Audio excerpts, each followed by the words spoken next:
Howdy, folks. You found your way to Pika Fiction. Today's adventure is called What If Ash Joined Team Rocket After Being Betrayed and Became the New Boss with Jessie as his queen. Love our content. Smash that like button and subscribe. Don't forget to leave a comment telling us what you think. Alright, story time. Chapter 1, The Fall. The stadium shook. Not from the crowd, those 60,000 people were screaming so loud the sound had become something physical, a pressure against the chest, but from the impact. Charizard's blast burn hit the arena floor where Leon's Dragapult had been standing a half-second earlier, and the resulting explosion cratered the battlefield in a radius of 20 feet. Molten rock sprayed upward. The barrier shields around the spectator seats flared blue-white, absorbing debris that would have killed people. Ash didn't flinch. He stood at the edge of his trainer's box, hat pulled low, eyes tracking through the smoke and fire with an intensity that had nothing to do with sight. He could feel Charizard, not just the Pokémon's position, but its heartbeat, its breath, the coiled readiness in every muscle. He'd always been able to feel his Pokémon. He'd just stopped questioning it years ago. Dragapult burst from the smoke trailing phantom energy, Leon's voice cutting through the roar, Dragon Darts, now. Two Dreepy launched from Dragapult's horns like guided missiles. Charizard, Ash said. Not a shout. Almost conversational. Thunder Punch. Both of them. Charizard moved like something that large had no right to move. It caught the first Dreepy with its left fist wreathed in crackling electricity, redirected the momentum, spun, and hammered the second with its right. Both phantom projectiles detonated harmlessly against Charizard's hide. Charizard roared, not in pain but in pure, savage joy. The crowd lost its mind. Leon stood across the shattered battlefield, cape torn, sweat running down his face, and for the first time in the match, Ash saw something he'd never seen from the undefeated champion. Doubt. Dragapult, Leon called, and his voice was steady. Credit to the man, it was always steady, phantom force. Dragapult vanished. The stadium went quiet for a heartbeat, everyone holding their breath, waiting for the ghost dragon to reappear from whatever fold in reality it had slipped into. Ash closed his eyes. He felt the displacement. A wrongness in the air to Charizard's left, like a pocket of cold and warm water. He opened his eyes. Flare Blitz. 7 o'clock. Now. Charizard was already moving when Dragapult materialized, jaws open, point-blank range. Charizard's entire body ignited, blue core flame, hotter than anything a standard Charizard could produce, and it drove its shoulder into Dragapult's chest like a freight train hitting a wall. The impact was the loudest thing Ash had ever heard. Dragapult hit the arena barrier on Leon's side so hard the shielding cracked. It slid to the ground. Tried to rise. Its legs buckled. It collapsed. The referee's flag went up.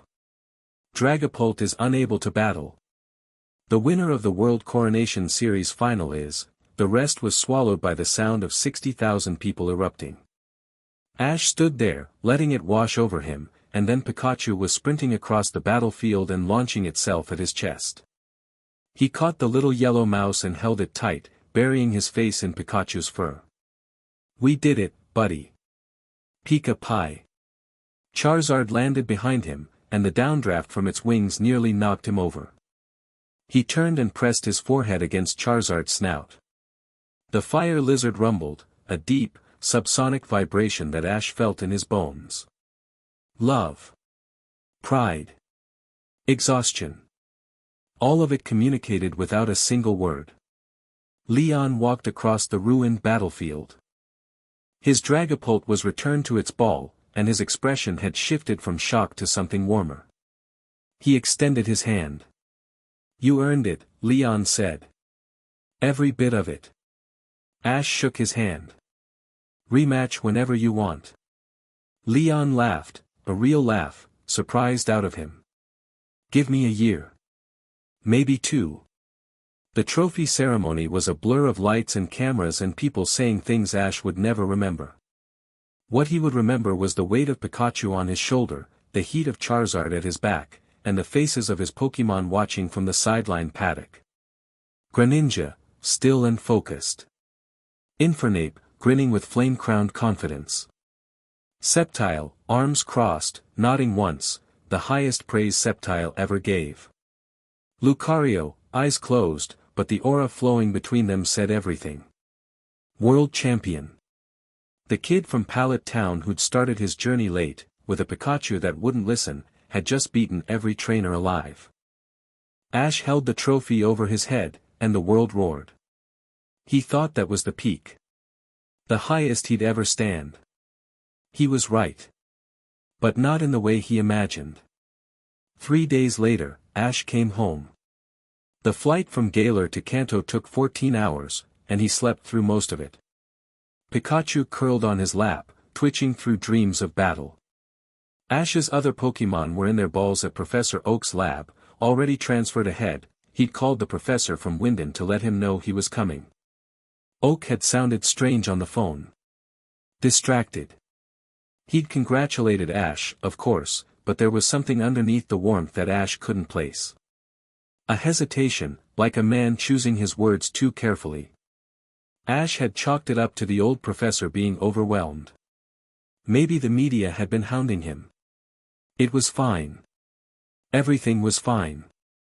The plane touched down in Viridian City at 4 in the afternoon, and Ash took the familiar Route 1 path home. He'd walked this road so many times he could do it blind. The tall grass rustled with Rattata and Pidgey. The sun was warm on his face.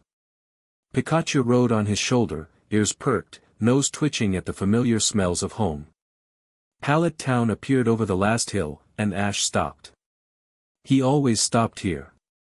Every time he came home, he paused at this spot to look down at the little cluster of houses and the sprawling compound of Oak's lab on the ridge.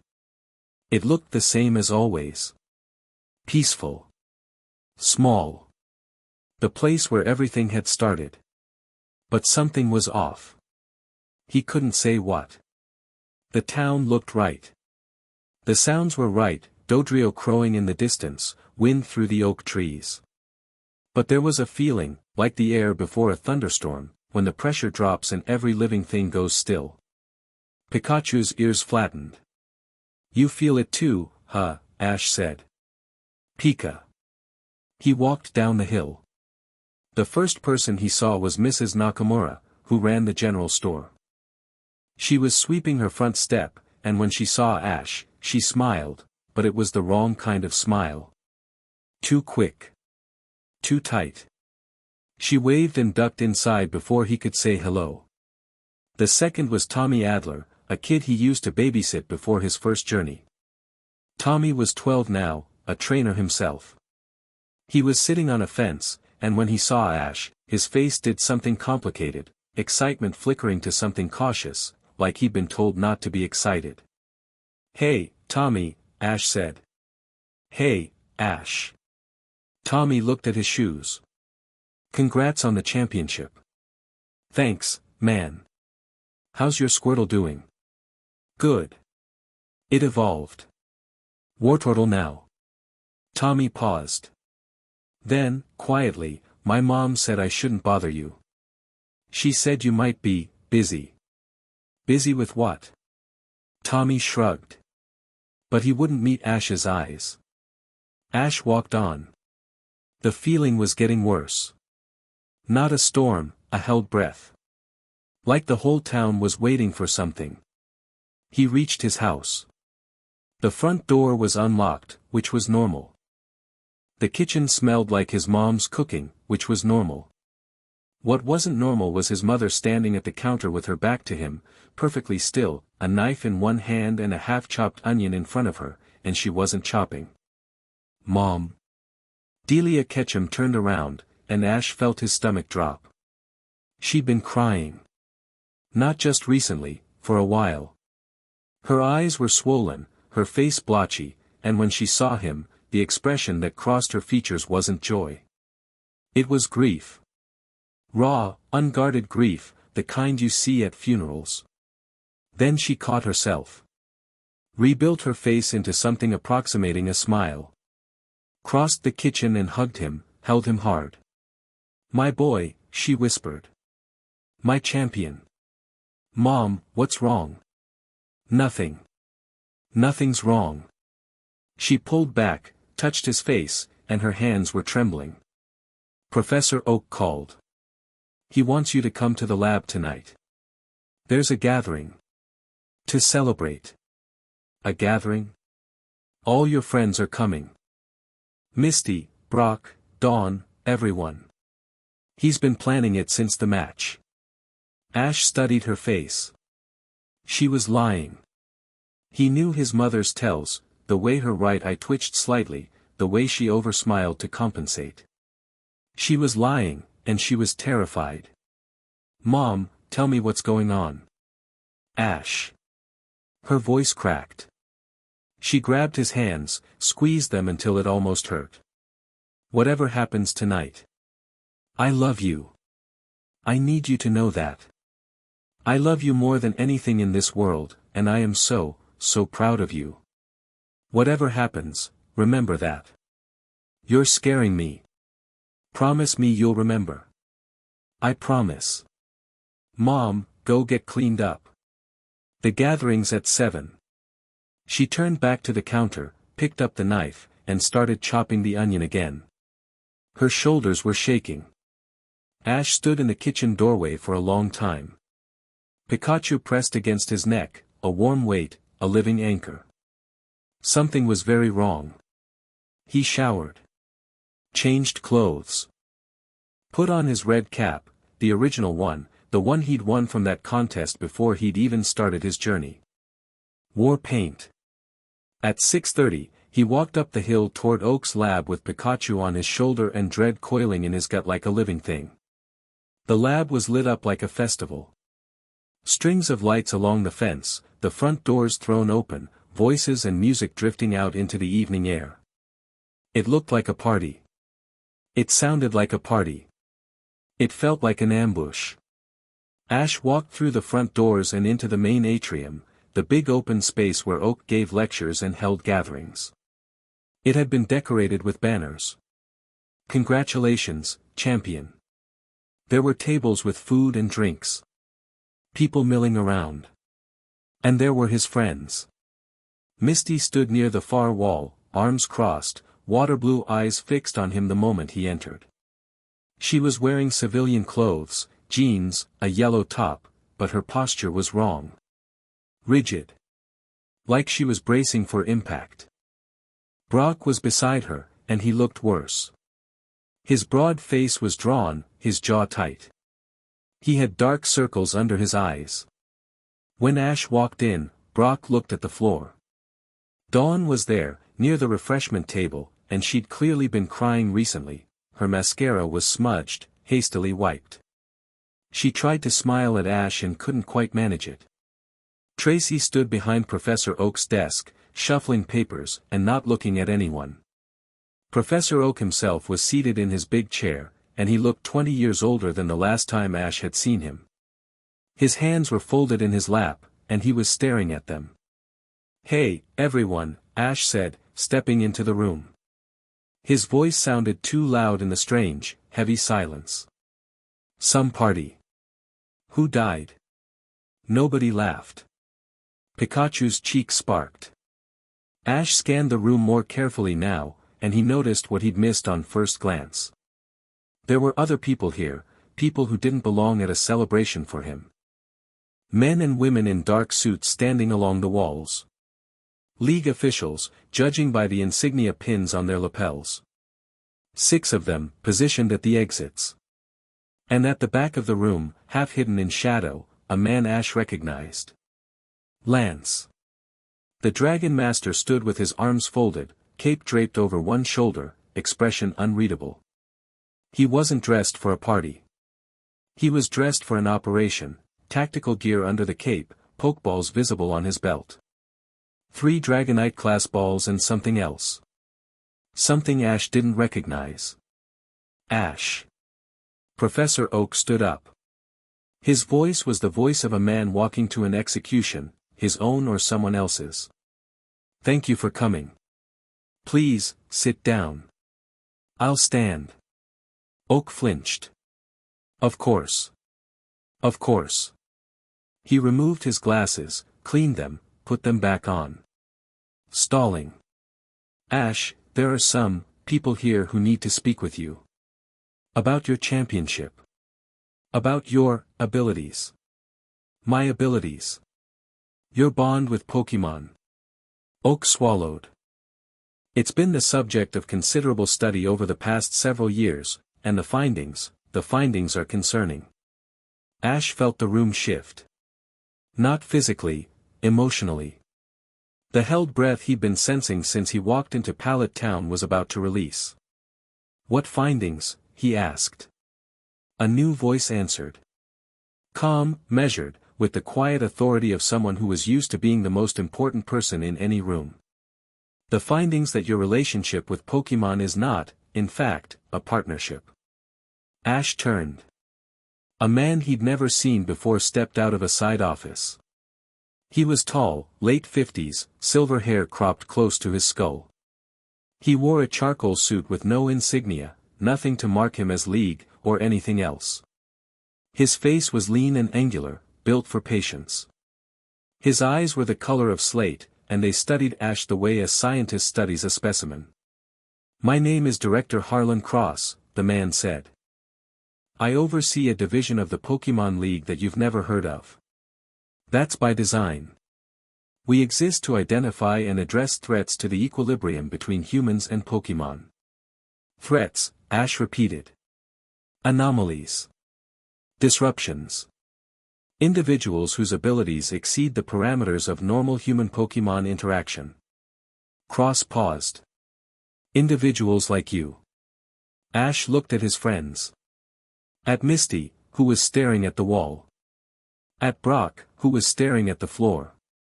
At Dawn, who was silently crying again. What is this? Ash asked.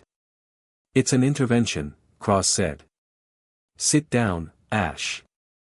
I said I'll stand. Cross nodded as if this was expected. Very well. Let me show you something. He gestured to one of the suited officials, who activated a holographic display on Oak's main screen. Data flooded the projection, brain scans, energy readings, graphs with Ash's name at the top. These are readings taken during your battles over the past 8 years. Every official league match you've competed in has been monitored by our instruments. What they show is remarkable. The display zoomed in on a brain scan. 2 images side by side, a normal trainer's neural activity during a battle, and Ash's. The normal trainer's brain showed standard patterns, visual cortex active, frontal lobe engaged, standard stress responses. Ash's brain was lit up like a bonfire. Every region was active, including areas that shouldn't have been, areas that corresponded to no known human cognitive function. And extending from his brain scan, lines of energy, aura, the display labeled it, reaching outward. Connecting to something beyond the frame. Your brain doesn't just communicate with Pokemon, Ash, Cross said. It interfaces with them. When you battle, your neural patterns override theirs. You don't command your Pokemon, you subsume their will. They don't choose to follow your orders. They're incapable of choosing otherwise. Ash stared at the display. Then he laughed. A single, sharp bark of disbelief. That's insane. The data is conclusive. The data is wrong. Ash pointed at the screen. I've been bonding with Pokemon my entire life. They're my friends. My family. You're telling me I've been, what, mind controlling them? Not consciously, Cross said, and his tone was almost sympathetic. Almost. We don't believe you're aware of it. Your abilities appear to function on a subconscious level. But the effect is the same. Every Pokemon that has bonded with you has done so under the influence of your psychic anomaly. Their loyalty isn't real. It's compelled. That's a lie. Ask your friends.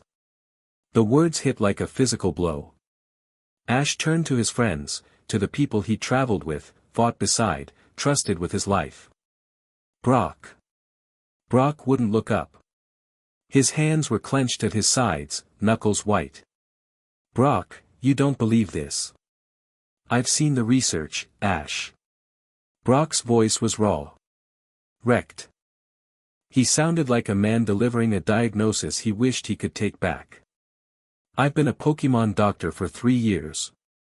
I know what normal bonding looks like in the neurochemistry. What you do, it's not normal. The serotonin levels, the oxytocin patterns, your Pokemon don't just love you, Ash.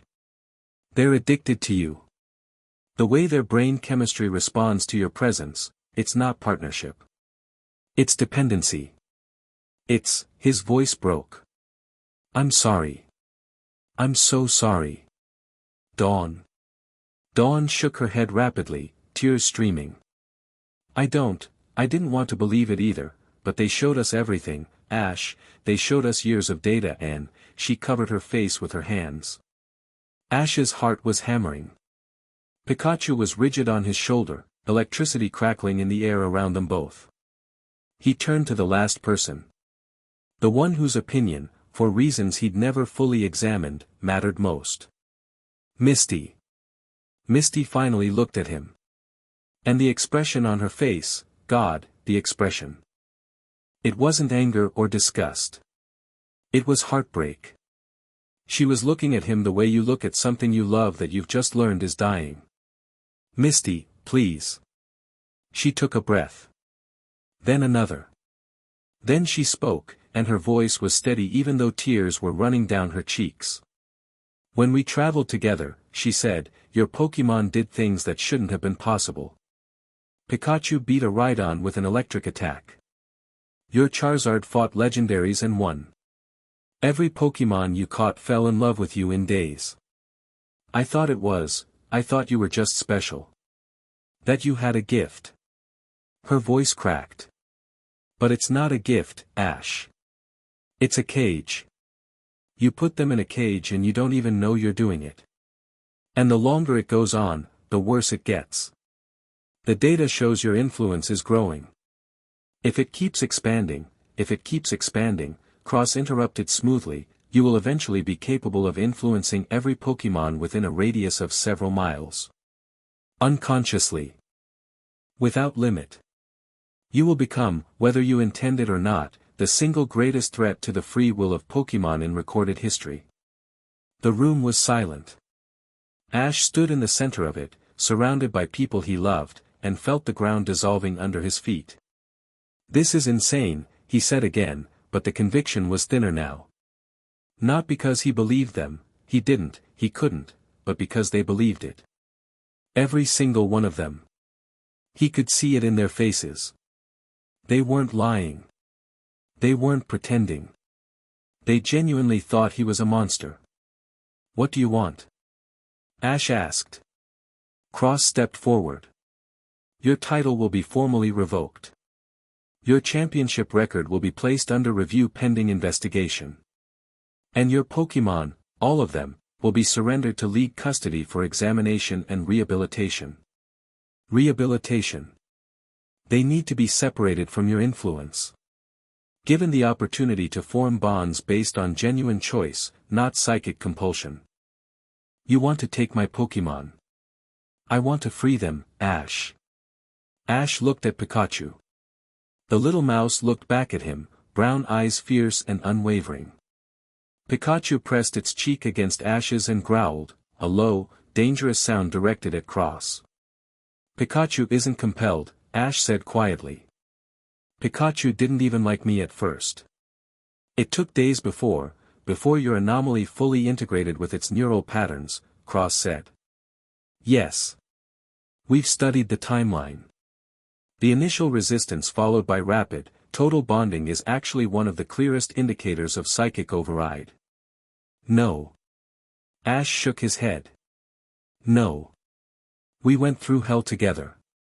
I earned Pikachu's trust. I earned all of their trust. You don't get to, Ash. Lance spoke for the first time. He stepped out of the shadows, and his presence filled the room in a way that crosses couldn't. Lance was a champion. A dragon tamer. A man who commanded respect through sheer force of will. Nobody wants this. I argued against it for months. But the evidence is overwhelming. If you care about your Pokémon, and I believe you do, then you'll let them go. Let us help them. Let us help you. Help me how? Treatment. Suppression of the anomaly. It's possible to, you want to lobotomize me. No one said, you want to cut out the part of me that connects with Pokémon and call it a cure. Ash's voice was rising now, and Pikachu's cheeks were sparking dangerously. The league officials along the walls shifted, hands moving toward their belts. Everything I am, every battle I've won, every friend I've made, you want to say it was all fake. That none of it was real. Ash, Misty stepped forward. Don't. He held up a hand, and she stopped. Don't come near me right now. Misty flinched like he'd slapped her. Cross nodded to Lance. A signal. Lance stepped forward with a containment case, a specialized unit designed to hold Pokeballs in stasis. He set it on the table and opened it. 6 slots. Empty, waiting. Your Pokeballs, Ash. Willingly, or by order of the League. Ash looked at the case. Looked at Lance. Looked at his friends, who couldn't meet his eyes. Looked at Professor Oak, who was crying silently in his chair, hands over his face. Then he looked at his belt. 6 Pokeballs. His team. His family. Charizard. Greninja. Infernape. Sceptile. Lucario. Snorlax. And Pikachu on his shoulder, the one who'd been there since the very beginning. And if I say no? Then the League will enforce the order, Cross said. And I would strongly advise against resistance. You're standing in a room with the former champion of the Indigo League, 6 trained security operatives, and suppression technology designed specifically for situations like this. You would lose, and the outcome would be significantly less pleasant for everyone involved. Ash stood very still. Something was happening inside him. Something tectonic. The betrayal wasn't a sharp pain, it was a deep one, geological, like a fault line finally giving way after years of invisible pressure. He looked at Misty's tear-streaked face and felt something fundamental shift in the architecture of who he was. He unclipped the first Pokeball. Charizard's. He held it in his palm and stared at it. Ash, Oak whispered. Please. Ash placed the ball in the case. Then Greninjas. Then Infernapes. Then Sceptiles. Then Lucarios. Then Snorlaxes. Each one felt like cutting off a finger. He could feel them inside the balls, confused, agitated, sensing his distress. Charizard was raging. Lucario was sending pulses of aura so intense it was like standing next to a furnace. They knew something was wrong. They wanted out. He put the last ball in the case. 6 out of 6. Lance closed the lid. And Pikachu, Cross said. Ash looked at him. No. Cross tilted his head. Ash, I gave you 6. Pikachu stays with me. That's not, Pikachu stays with me or I take them all back and you can try your suppression technology and see what happens. The room went very still. Lance's hand moved to his belt. The security operative shifted. Cross studied Ash for a long moment, and something in his slate-gray eyes recalculated. Very well, Cross said. For now. He nodded to Lance, who picked up the containment case and walked toward the door. As he passed Ash, he paused. I'm sorry, Lance said. And the worst part was, he sounded like he meant it. Lance left. The security operatives followed. Cross lingered, studying Ash like he was memorizing him. You'll be confined to Pallet Town pending further evaluation, Cross said. A monitoring team will be stationed locally. I'd recommend cooperation, Ash. The alternative is formal detention. Get out of my sight. Cross left. The door closed behind him. Ash stood in the middle of Professor Oak's lab, surrounded by celebration banners and untouched food and the echoes of the worst hour of his life. Pikachu was pressed against his neck, shaking. Not from fear, from fury. One by one, his friends approached. Dawn first, reaching for his arm. He stepped back. Ash, please, we didn't have a choice, they showed us, you had a choice. His voice was dead. Flat. A frequency none of them had ever heard from him. You chose. We were trying to protect you. Misty burst out. And protect your Pokémon. If what they showed us is true, if it's true. He turned to her. Did you verify it? Run your own tests. Or did you just take their word for it because a man in a nice suit showed you a graph? Misty opened her mouth. Closed it. That's what I thought. Ash, Brock stepped forward, hands raised, peacemaker posture. Let's just talk about this. Sit down, have some food, my Pokémon are gone, Brock. The people I trusted just handed me over to a man I've never met. My title is gone. And you want me to sit down and have some food? Brock's face crumbled. Ash walked toward the door. Where are you going? Misty called. Home. Unless that's been confiscated too. He left. He walked down the hill in the dark, Pikachu on his shoulder, and he didn't look back. Behind him, he heard Misty crying. He heard Brock calling his name. He heard Oak's front door open and close as someone came after him and then stopped, realizing there was nothing to say. He walked home. His mother was standing in the kitchen, exactly where he'd left her. She took one look at his face and started sobbing. I'm sorry, she choked out. They came to me weeks ago. They said if I warned you, they said they'd classify you as a threat and, Ash, I wanted to tell you, I tried to, I know, Mom. He hugged her. Held her while she cried. And over her shoulder, staring at the dark kitchen window, he felt the last piece of who he used to be quietly die. They came for him the next morning. Not Cross. Not Lance. Just 2 League officials in a black car, politely informing him that he was to accompany them to a temporary evaluation facility in Viridian City. The word temporary did a lot of heavy lifting in that sentence. Ash went. Not because he was cooperating, because he was numb. The shock hadn't worn off, it had crystallized into something cold and hard inside his chest, a shard of ice where his certainty used to be. He sat in the back of the car with Pikachu in his lap and stared out the window and didn't speak. The facility was a League building downtown, repurposed. His room was on the 4th floor. It had a bed, a desk, a bathroom, and a window with reinforced glass. The door locked from the outside. A cell. They'd put the world champion in a cell. Pikachu had been allowed to stay, Cross's concession, or maybe his experiment. There were monitoring devices in the room, Ash could feel the low hum of them in his teeth. They were watching. Measuring. Recording every interaction between him and Pikachu for their precious data. 3 days passed. Ash didn't eat much.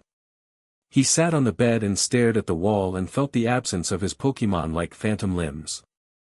He could still sense them, faintly, distantly, and that was almost worse. He knew they were confused. Scared. Charizard was furious, battering against something. Lucario was calling out with aura, searching for him. And he couldn't reach back. Whatever this facility was lined with, it dampened his ability to connect. They'd built a cage for his mind as well as his body. On the 3rd night, Pikachu climbed onto his chest as he lay on the bed and pressed its paws against his cheeks. Pika Pie. Pikachu. I know, buddy. Pika. Pikachu's eyes were fierce. Determined. Pikachu pressed harder, forcing Ash to look at it. Pika Pikachu. Pi. Kachu. It was the most emphatic Ash had ever heard Pikachu speak. And though he couldn't understand the words exactly, he understood the meaning perfectly. Get up. Fight. This isn't over. Ash put his hand on Pikachu's head. I don't know how.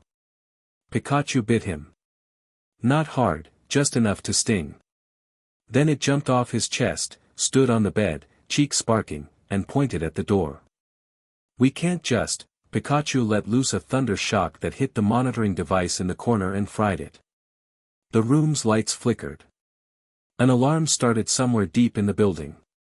Pikachu. But Pikachu was already at the door, electricity building. It looked back at Ash with an expression that clearly said, "Are you coming or not?" Before Ash could answer, the wall exploded.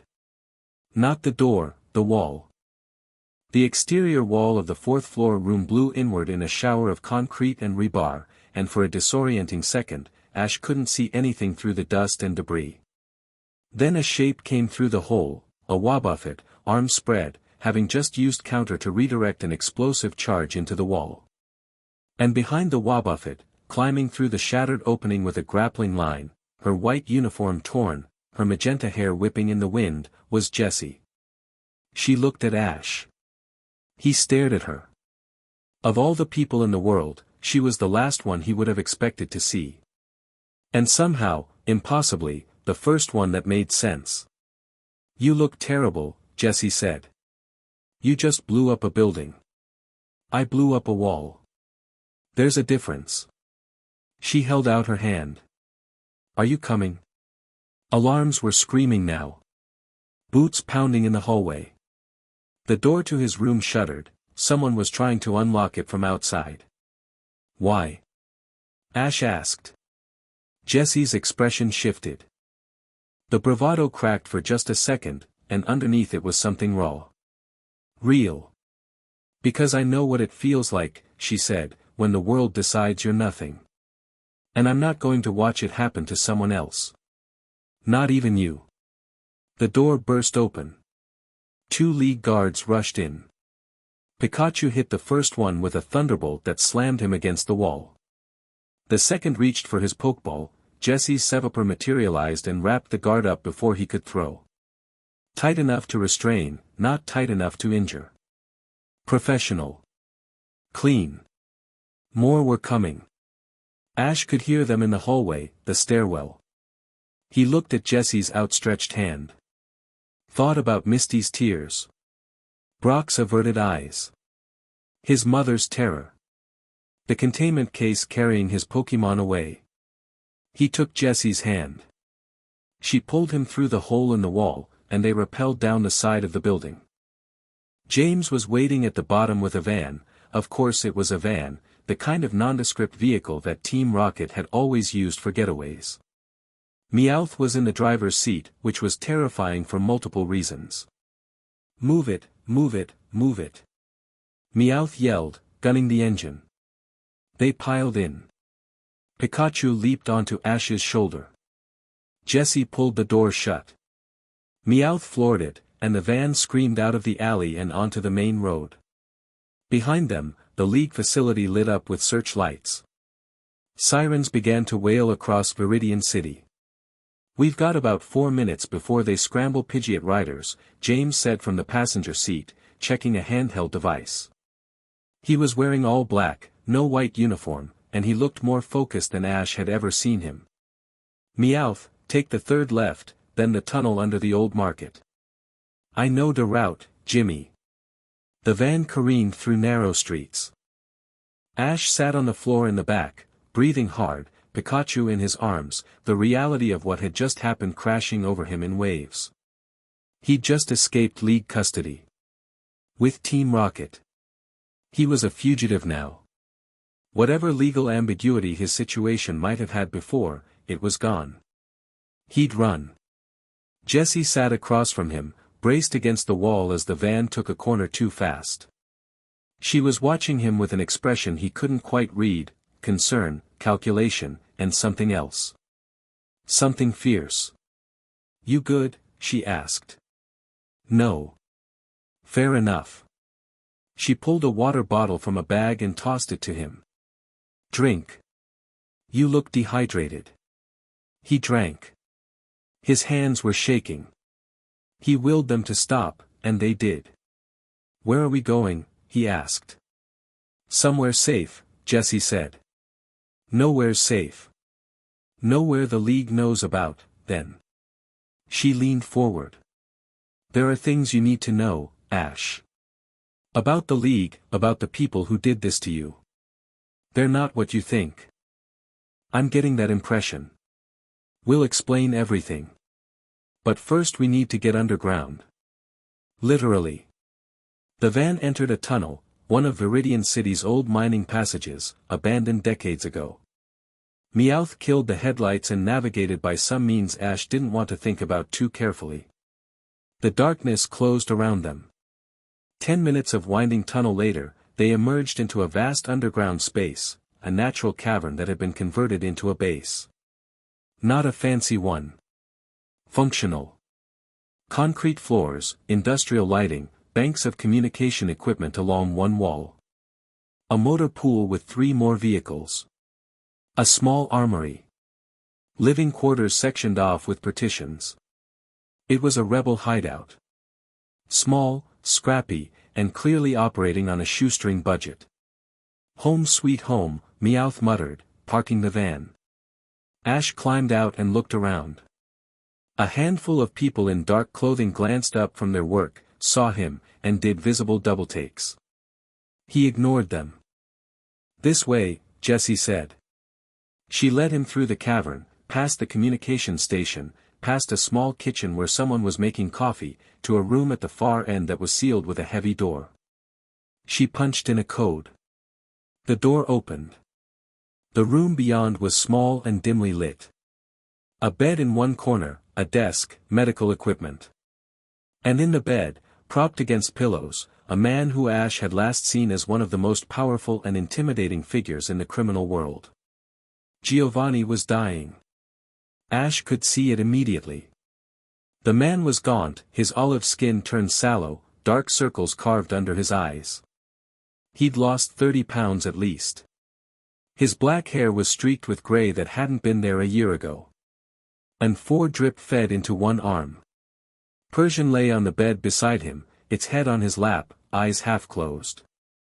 But when Giovanni saw Ash, his eyes sharpened. The old intensity was still there, burning behind the wasting. He straightened up, the effort clearly cost him, and studied Ash with an expression that was equal parts assessment and something Ash had never expected to see from this man. Respect. "The world champion," Giovanni said. His voice was rough, stripped down, but steady. "Welcome to the bottom." Ash didn't sit. "What is this?" "This is what's left of Team Rocket. The real Team Rocket, not the enterprises, not the operations, not the public face. Just the core. The people who stayed when staying meant dying." Giovanni looked at Jessie. "She wouldn't let me go quietly." "None of them would." "You're sick," Ash said. "Poisoned. Slow acting. Foundry designed. It targets the nervous system, fitting, I suppose, given that I spent my career building a criminal empire around Pokemon." Giovanni smiled thinly. "Director Cross and I have history. He wanted Team Rocket dismantled. I refused. So he dismantled me instead, one cell at a time. The Foundry. So you've met them. Good. That saves time." Giovanni coughed, wet, ugly, the kind that comes from deep inside damaged lungs. Persian lifted its head and pressed against him. He stroked the cat's fur absently. "The Foundry has existed within the League for over 40 years. They were founded by Cross's mentor, a man named Elias Ward, after the incident at the Indigo Plateau Inn. It doesn't matter. What matters is their purpose. They believe the bond between humans and Pokemon is fundamentally unstable. That it will eventually produce individuals who can control Pokemon absolutely, and that those individuals will inevitably become tyrants. Their mission is to prevent that future by any means necessary. And they think I'm that individual. You're their worst nightmare, Ash. A trainer whose bond with Pokemon is so deep it's literally supernatural. They've been watching you since you were 10. Since a brand new trainer with no experience somehow bonded with a Pikachu that should have been uncontrollable, and then proceeded to defy every expectation, every limitation, every natural law of Pokemon training for the next decade. Giovanni's eyes were fever bright. They let you grow. They studied you. They catalogued your anomaly. And when you became champion, when you proved beyond any doubt that you were the strongest trainer alive, they decided you were too dangerous to exist. The data they showed my friends, fabricated. Partially. The readings are real, your brain does interface with Pokemon in ways that are unique. But the interpretation is a lie. You don't override their will. You harmonize with it. It's the difference between a puppet master and a symphony conductor. Cross knows this. He chose to present it as mind control because the truth, that a human can bond with Pokemon so deeply that they function as one being, terrifies him even more. Ash's hands clenched. Why? Because it can't be controlled. A mind controller can be restrained, suppressed, neutralized. But a genuine bond? A partnership so deep it transcends neurology? That's not a threat you can contain. That's an evolution. And Cross doesn't believe in evolution he can't direct. Giovanni leaned back against his pillows. The speech had cost him. His breathing was labored, and Persian was making small, worried sounds. I spent my life building Team Rocket, Giovanni said quietly. I built it wrong. I wanted power, control, dominance, and in the end, I became exactly what Cross always said trainers would become. A man who used Pokemon as tools. He looked at Persian. Except for this one. This one chose me, and I never understood why until it was too late to matter. He looked at Ash. I have something to offer you. I'm not joining Team Rocket. I'm not asking you to join it. I'm asking you to take it. Giovanni reached under his pillow and produced a ring. Black metal, polished, with a red R inlaid in the surface. Everything I built, the infrastructure, the networks, the resources. It's yours. Not to steal Pokemon or extort money or any of the petty criminal garbage I wasted decades on. To fight. Fight the foundry. Fight the people who took everything from you and will take everything from every trainer who threatens their control. Fight the people who are building technology right now, Project Archon, that will do to every Pokemon what they accused you of doing. Strip them of free will. Bind them to machines. Create an army of enslaved legendaries to enforce a new world order where the bond between humans and Pokemon is reduced to command and obey. Ash stared at the ring. The R glinted in the dim light. I'm not a criminal, he said. No, Giovanni agreed. You're not. That's why it has to be you. He held the ring out. I'm dying, Ash. Weeks, maybe. The poison is past treatment. When I go, what's left of Team Rocket dies with me, unless someone takes it. Jessie, James, Meowth, the others, they're loyal, capable, but they need a leader. Someone the world already knows. Someone the world already fears. The world doesn't fear me. It will. The room was silent except for Giovanni's labored breathing and the distant hum of the base's generators. Ash looked at the ring. Looked at Pikachu. The little mouse stared back at him, and in Pikachu's eyes, Ash saw no judgment. No guidance. Just trust. Whatever you decide, I'm with you. He looked at Jessie, who stood by the door. She wasn't looking at him, she was looking at the wall, jaw set, giving him space to make the choice without her influence. But her posture was tense, coiled, and he realized she cared what he decided. Cared more than she wanted to show. He thought about Charizard, raging in some league facility. Lucario, calling out with aura that nobody was answering.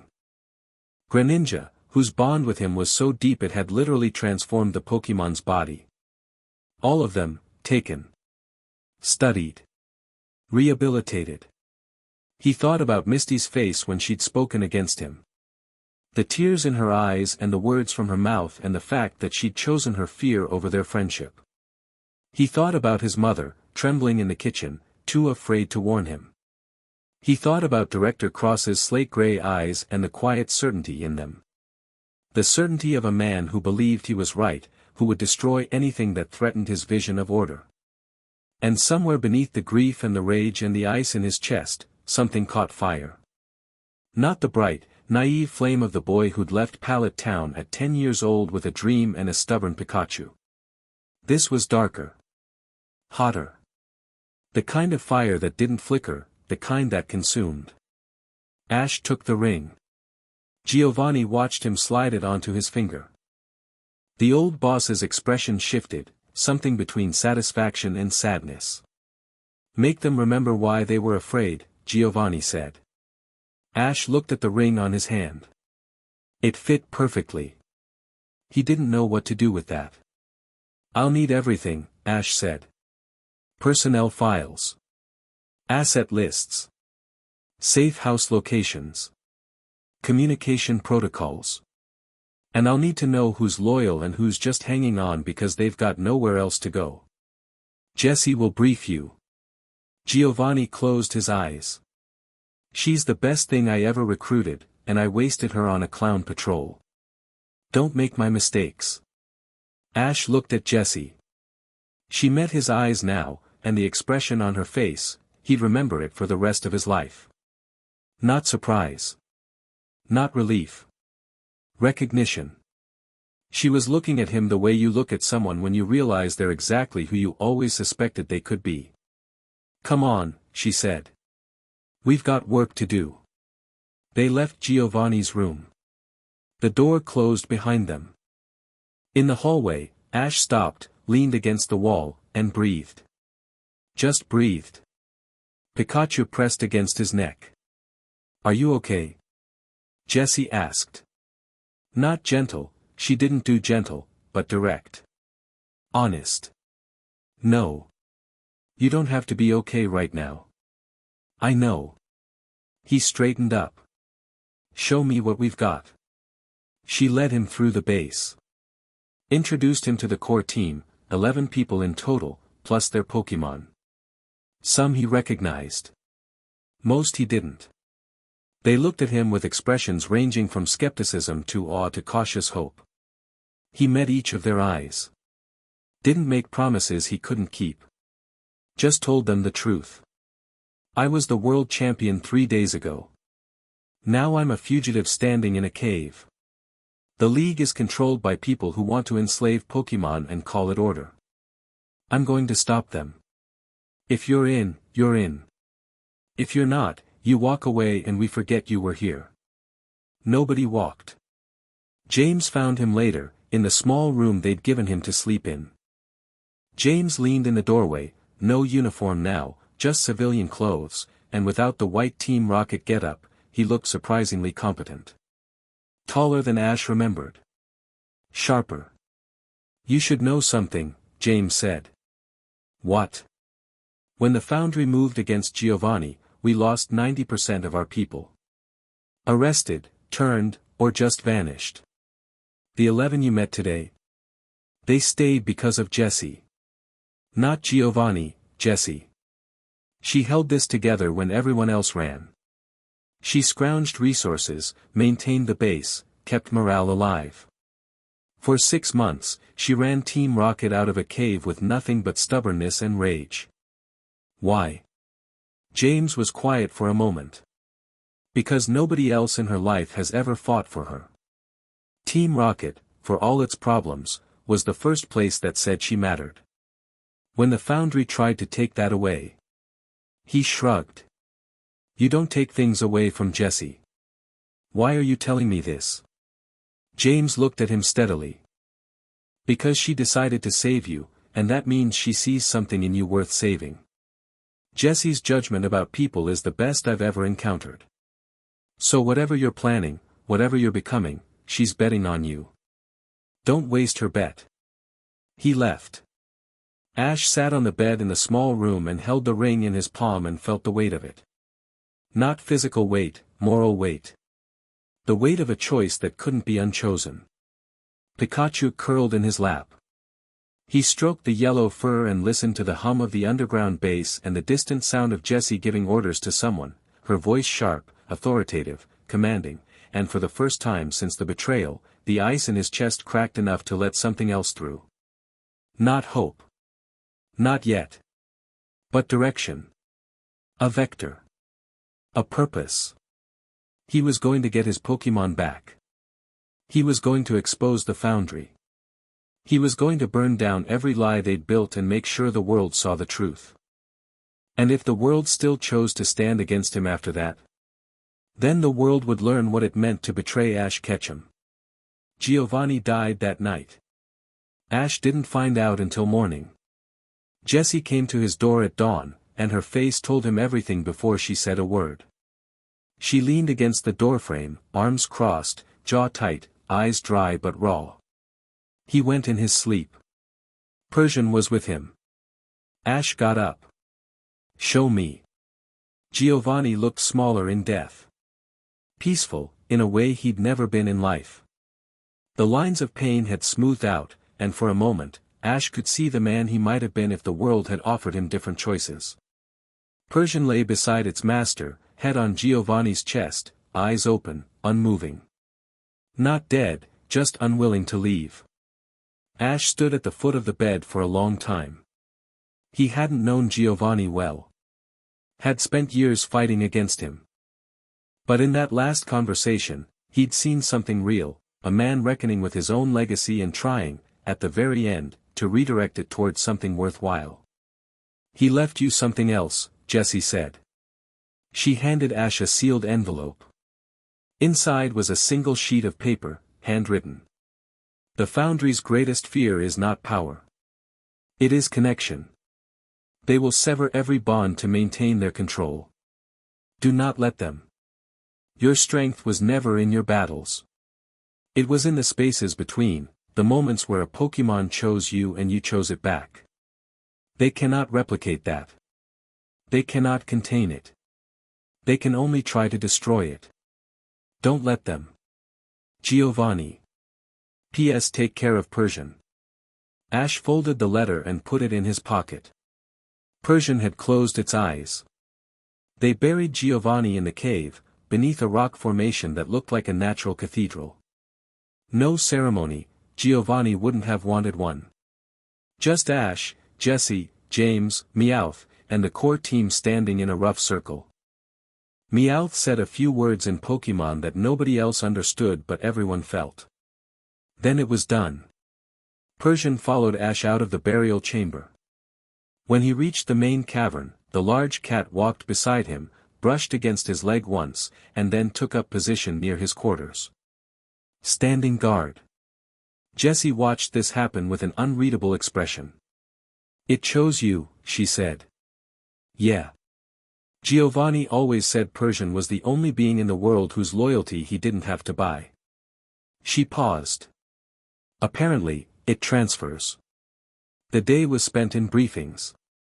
Jessie and James laid out everything, the state of Team Rocket's remaining assets, the locations they still controlled, the agents who might be reclaimed. James, it turned out, had an extraordinary mind for logistics. All those years of bumbling were apparently a cover for genuine intelligence. His wealthy upbringing had given him education, connections, and a detailed understanding of how power structures functioned. The Foundry operates through the League but isn't officially part of it, James explained, pulling up a network diagram on a battered laptop. They're a shadow layer. Most League officials don't even know they exist. Cross reports to no one, he is the authority. His funding comes through black budget allocations hidden in the League's research grants. How many people does he have? Ash asked. Active operatives? Maybe 200. But his real force multiplier is influence. He controls key positions in every regional league. Gym leaders who owe him favors. Elite Four members who share his ideology. Media contacts who'll run whatever story he feeds them. And Project Archon? That's Jessie's area. Jessie pulled up a separate file. Archon is a Pokemon override system. Technological, not psychic, based on research into Pokeball containment frequencies, but weaponized. The basic principle: if you can capture a Pokemon in a ball, you can replicate that containment frequency to suppress the Pokemon's will entirely. The ball captures the body. Archon captures the mind. Ash's jaw tightened. How far along is it? Prototype phase, as far as we know. They've been testing on captured Pokemon, nothing legendary yet, but the theoretical models suggest it could work on anything. Anything at all. Jessie met his eyes. Including, theoretically, Arceus. The name hung in the air. That's their endgame? Ash asked. Cross believes that if he can control Arceus, he can rewrite the rules of the Pokemon world. No more anomalies. No more uncontrollable bonds. A managed ecosystem where humans interact with Pokemon on terms he dictates. Jessie leaned forward. He thinks he's saving the world. He's insane. He's not. That's the problem. He's completely rational, completely sincere, and completely wrong. Jessie shut the laptop. So. What's the plan? Ash looked at her. At James. At Meowth, perched on the desk. At the core team gathered around the room. At Pikachu on his shoulder and Persian at his feet. First, we get my Pokemon back, he said. Then we take the foundry apart. Piece by piece. Jessie smiled. It was sharp, fierce, and slightly dangerous, the smile of a woman who'd been waiting for someone to say exactly that. Music to my ears, boss. The word should have felt wrong. It didn't. He was the boss now. That evening, Ash stood on the cavern's upper level, a natural balcony that opened onto a ventilation shaft leading to the surface. Cool air flowed in, carrying the smells of the forest above. Stars were visible through the narrow opening, a strip of sky framed by rock. Pikachu sat on the railing.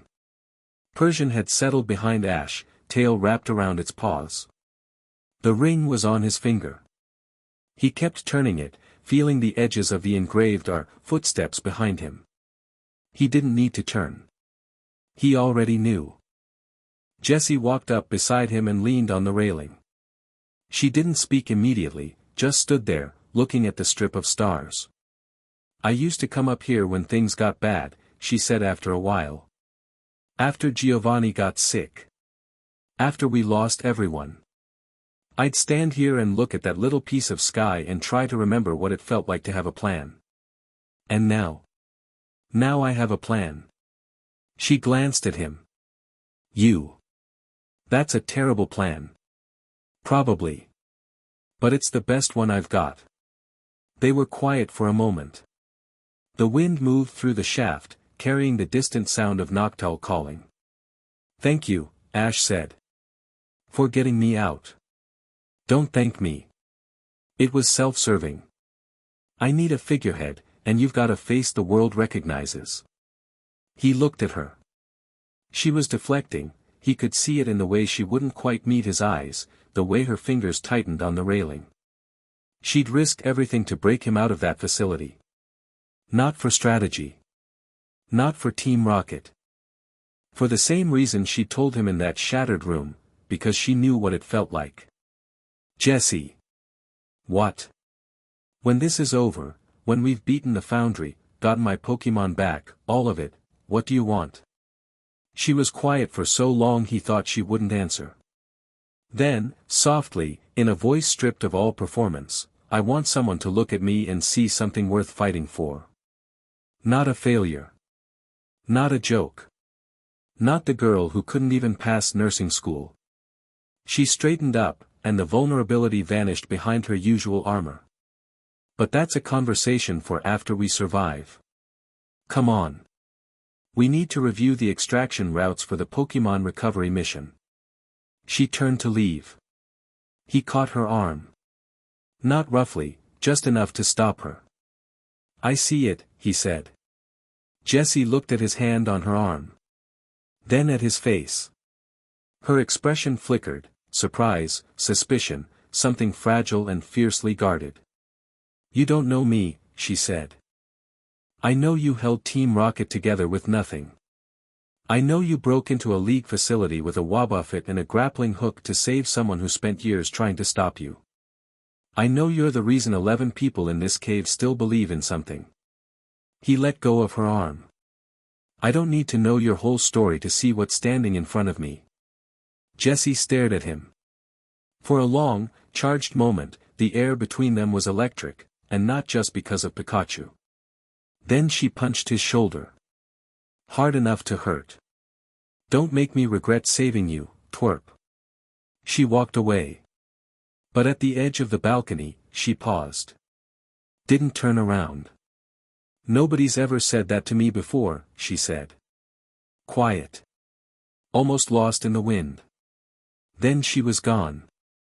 Ash rubbed his shoulder. Pikachu snickered. Shut up. Pika. He turned back to the strip of stars. The ring was warm on his finger. Below, in the cavern, he could hear the base coming alive, people moving, equipment humming, plans being made. His people now. His responsibility. 3 days ago, he'd been the world champion, standing on top of the world with everything he'd ever wanted.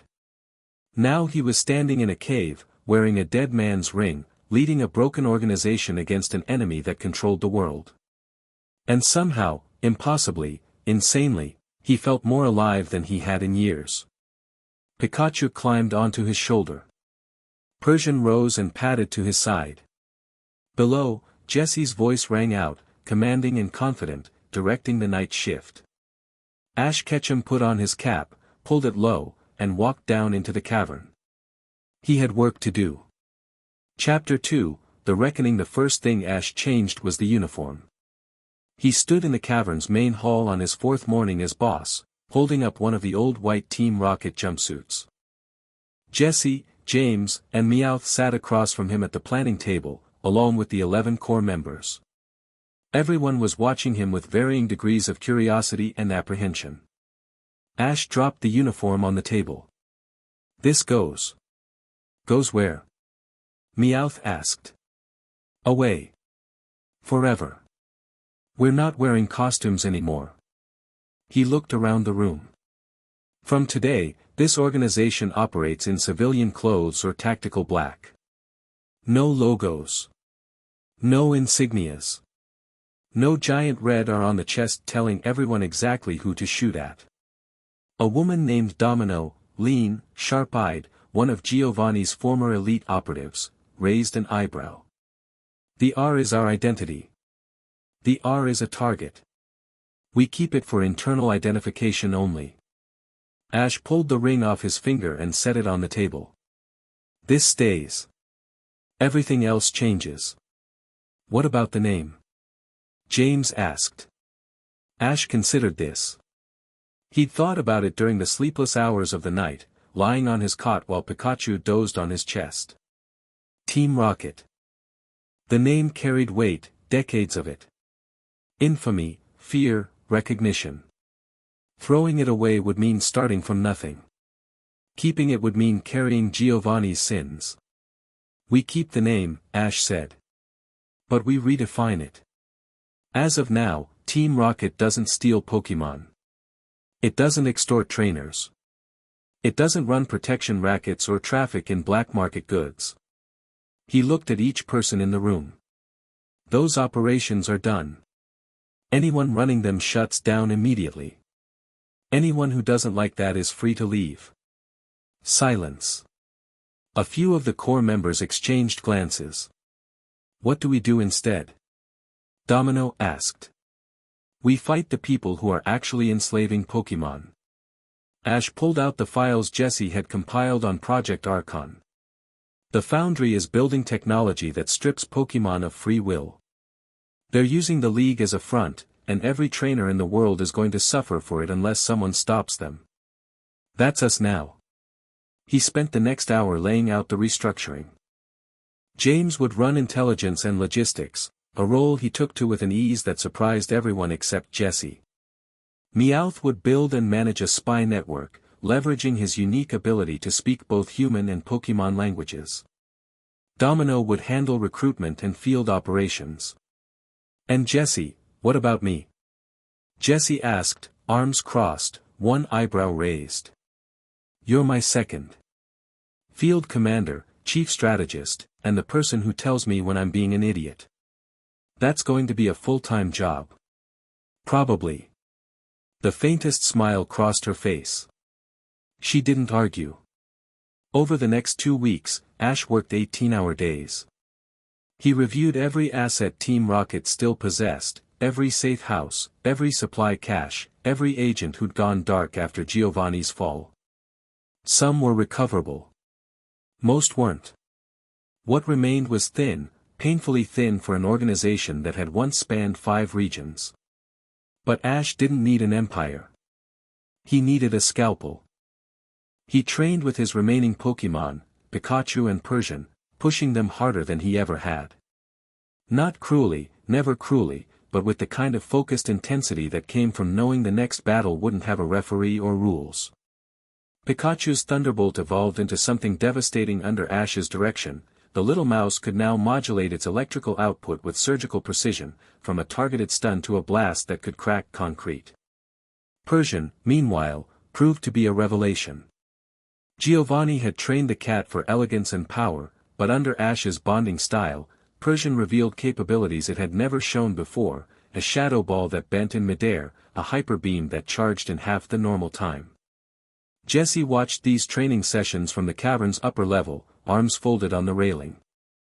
She watched the way Ash moved with his Pokemon, not commanding but conversing, a slight tilt of his head, a shift in his stance, and Pikachu would respond as if they shared the same nervous system. She'd spent years trying to catch that Pikachu. Now she understood why they'd never succeeded. It wasn't about power. It was about something she didn't have a word for. She found the word later, trust. Perfect, unconditional, bone-deep trust. The kind you couldn't fake and couldn't force. The kind she'd never had with anyone in her life. It made her chest ache in a way she refused to examine. The intelligence came in fragments. James had reactivated 3 dormant agents inside the League, and the picture they painted was ugly. Ash's Pokemon had been split up. Charizard, Infernape, and Snorlax were being held at the League's primary research facility outside Saffron City, a building called the Ranger Institute, which sounded benign and was anything but. Greninja, Sceptile, and Lucario had been moved to a secondary location that James's agents couldn't pin down. Foundry Black Site, James said, spreading satellite images across the planning table. Off the books. Could be anywhere in Kanto or Johto. Focus on the ones we can find, Ash said. Saffron first. Jessie leaned over the satellite images, her hair brushing the table. The Ranger Institute has level 3 League security. That's motion sensors, pressure plates, electronic locks on every door, and a garrison of 30 League Rangers with full Pokemon teams. 30. Minimum. Plus whatever Foundry assets they've embedded. Cross isn't stupid, he knows you'll come for your Pokemon. He's counting on it. Then we don't give him what he's counting on, Ash said. He planned the operation over 3 days, working with Jessie and James late into each night. The strategy was pure Ash, unconventional, audacious, and dependent on timing so precise it left almost no margin for error. The plan was simple in concept, devilish in execution. They wouldn't assault the Ranger Institute. They'd evacuate it. James's agents inside the League planted evidence of a gas leak in the building's ventilation system, not a real leak, but sensor data spoofed to trigger an emergency protocol. At 2 in the morning on a Tuesday, every alarm in the Ranger Institute went off simultaneously. Evacuation procedures kicked in automatically. Rangers scrambled. Staff fled. In the chaos of 300 people pouring out of a building at 2 a.m., a small team slipped in through a maintenance tunnel that Meowth had mapped using a network of Rattata informants. Ash led the team personally. 4 people, himself, Jessie, Domino, and a quiet, intense man named Kenta who specialized in electronic warfare. Pikachu rode on Ash's shoulder. Persian flanked him like a shadow. The lower levels of the institute were labyrinthine, corridors of white tile and fluorescent lighting, designed for function, not comfort. The evacuation had cleared most personnel, but not all. 2 foundry guards remained at the containment wing, having ignored the evacuation order on Cross's standing instructions. Ash dealt with them personally. He didn't give speeches. He didn't announce himself. He came around the corner, and Pikachu hit the first guard's Pokémon, a Machop, with an iron tail that dropped it in one blow. Persian materialized from the shadows behind the second guard and pinned his Houndoom to the wall with a power gem that left scorch marks on the tile. Both guards went down before they could radio for help. Domino zip-tied them. Kenta scrambled their communication equipment. The containment wing was behind a reinforced door with a biometric lock. Kenta cracked it in 40 seconds. The door opened. The room beyond was clinical. Cold. Banks of equipment lined the walls, monitoring stations, containment field generators, analysis rigs.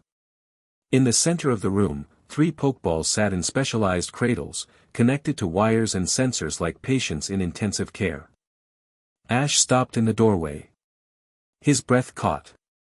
He could feel them.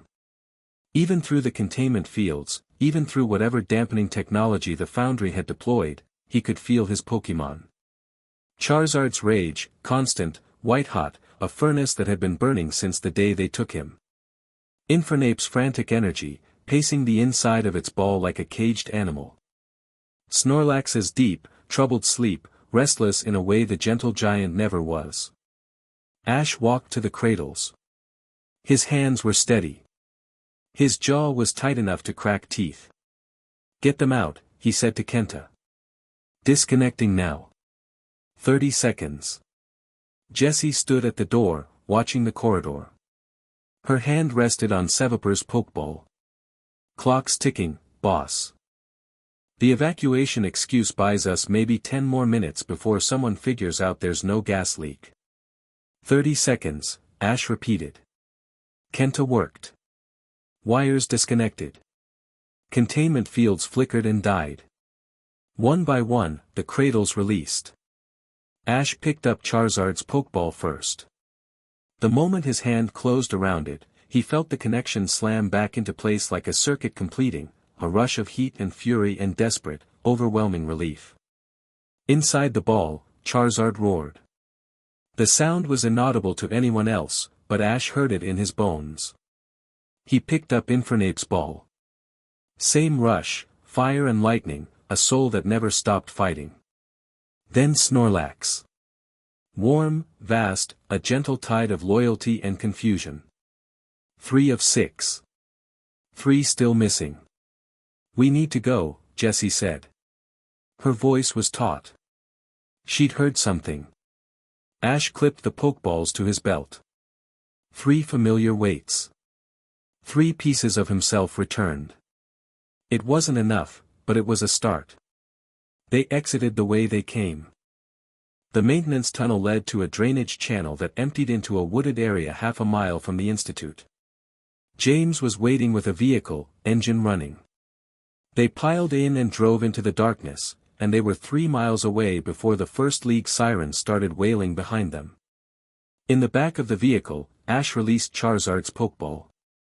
The flash of light filled the confined space, and then Charizard was there, too big for the vehicle, hunched, wings folded tight, head pressing against the roof. The fire lizard's eyes found Ash, and the sound it made was unlike anything Ash had ever heard from it. Not a roar. A keen, low, rumbling, shattered with relief. Charizard pressed its massive head against Ash's chest, and Ash wrapped his arms around the Pokémon's snout, and for a long moment, neither of them moved. Pikachu scrambled up Charizard's neck and nestled against the dragon's crest, chirping. Persian watched from the far seat with what might have been feline approval. "I'm sorry," Ash whispered against Charizard's scales. "I'm sorry it took so long."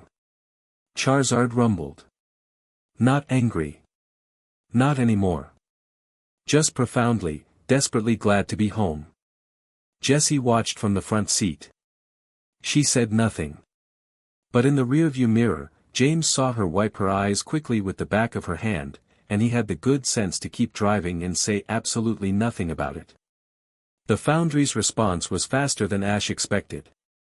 2 days after the Saffron raid, James's intelligence network flagged an encrypted communication burst from a Foundry facility in a critique city, Johto. Kenta intercepted and partially decoded it. Most of it was operational noise, but one phrase stopped everyone in the room cold. "Archon field test successful. Subject, NTI." Ash was at the planning table when Kenta read it aloud. The room went silent. Jessie put down the coffee she'd been drinking. "Successful," Ash said flatly. "That's what it says." Kenta pulled up the decoded fragments. They captured an NTI. Used the Archon system to override its will. Full behavioral compliance. No resistance. "They broke a legendary," Meowth said from his perch on the communications console. His voice was different than usual, no wisecracking, no snark. He sounded sick. "They actually did it." Ash gripped the edge of the table.